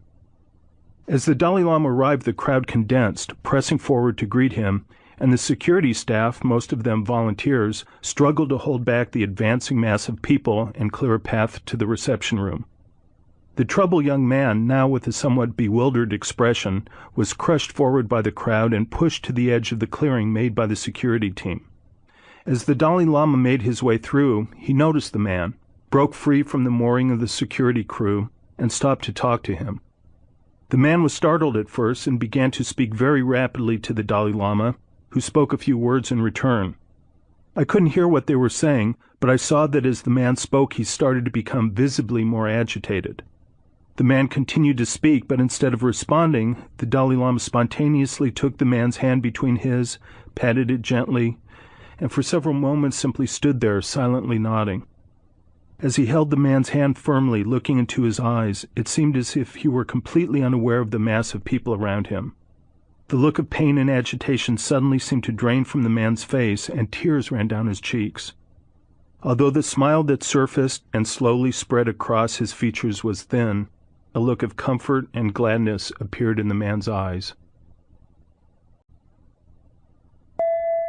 Sixth meditation. The nature of the mind. For the Dalai Lama, inner discipline is the basis of a spiritual life. It is the fundamental method of achieving happiness. As he explained, this discipline involves confronting and actively combating negative states of mind such as anger, hatred, and greed, and cultivating states such as kindness, tolerance, and compassion. He's also pointed out that a happy life is built on a foundation of a calm, stable state of mind, and thus the practice of inner discipline can include formal meditation techniques that are intended to help stabilize the mind and achieve that calm state. At the conclusion of his series of public talks in Tucson, he presented instruction on one meditation designed to help us begin to quiet our thoughts, observe the underlying nature of the mind, and develop what he calls a stillness of mind. The purpose of this exercise is to begin to recognize and get a feel for the nature of our mind, at least on a conventional level. Generally, when we refer to our mind, we are talking about an abstract concept. Without having a direct experience of our mind, for example, if we are asked to identify the mind, we may be compelled merely to point to the brain. Or if we are asked to define the mind, we may say it is something which has the capacity to know something which is clear and cognitive. But without having directly grasped the mind through meditative practices, these definitions are just words. It's important to be able to identify the mind through direct experience, not just as an abstract concept.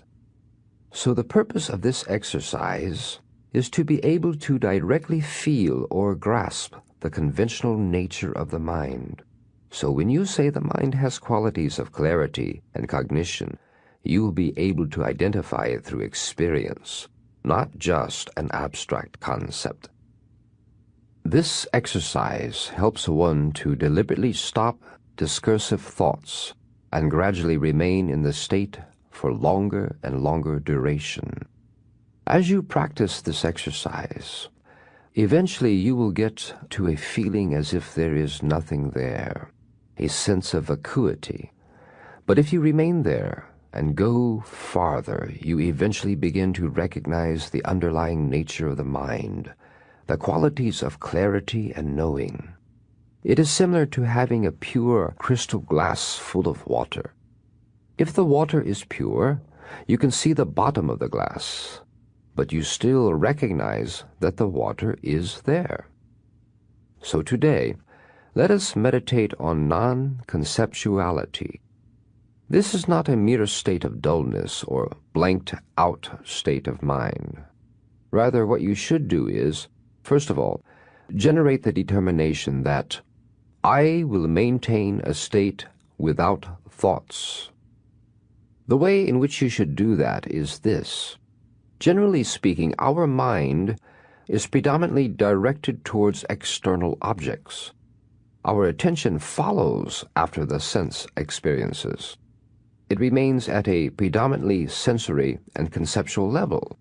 In other words, normally our awareness is directed towards physical sensory experiences and mental concepts.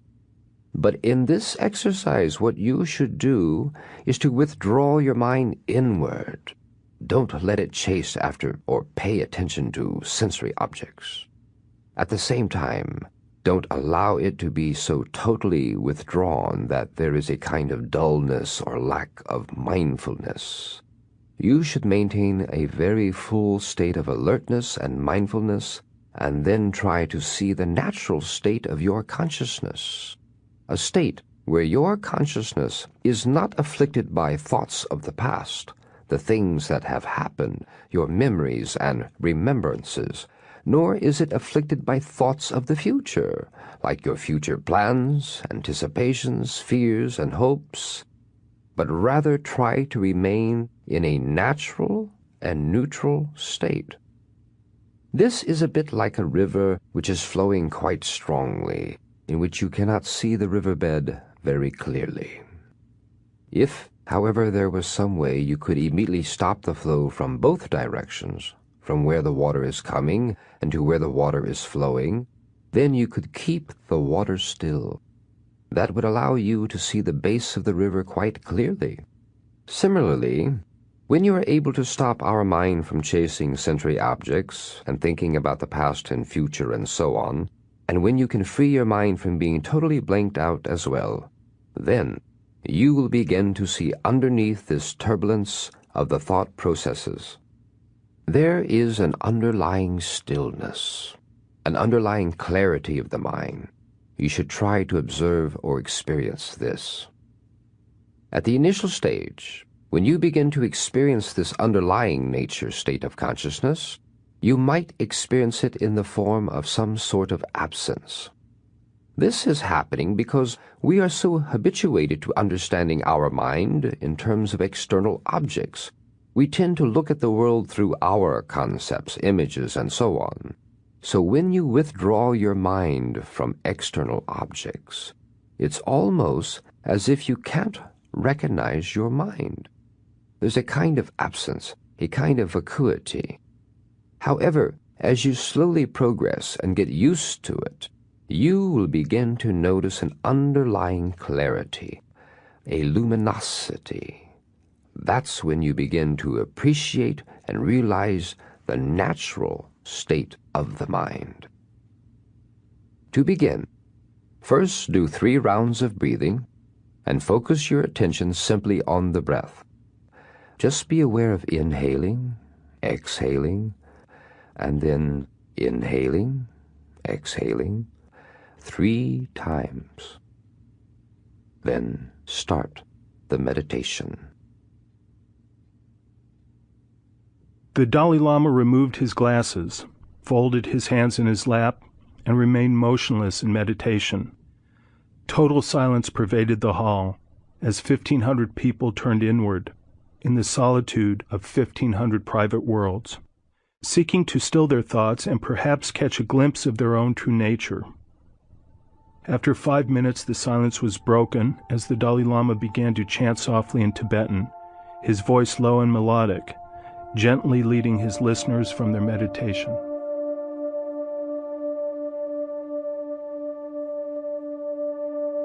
At the close of the session that day, as always, the Dalai Lama folded his hands together, bowed to his audience out of affection and respect, rose, and made his way through the surrounding crowd.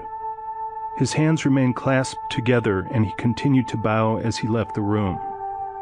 As he walked through the dense crowd, he bowed so low, in fact, that for anyone who stood more than a few feet away, he appeared to be lost in a sea of heads. From a distance, one could still detect his path, however, from the subtle shift in the crowd's movement as he passed along. It was as if he had ceased to be a visible object and had simply become a felt presence.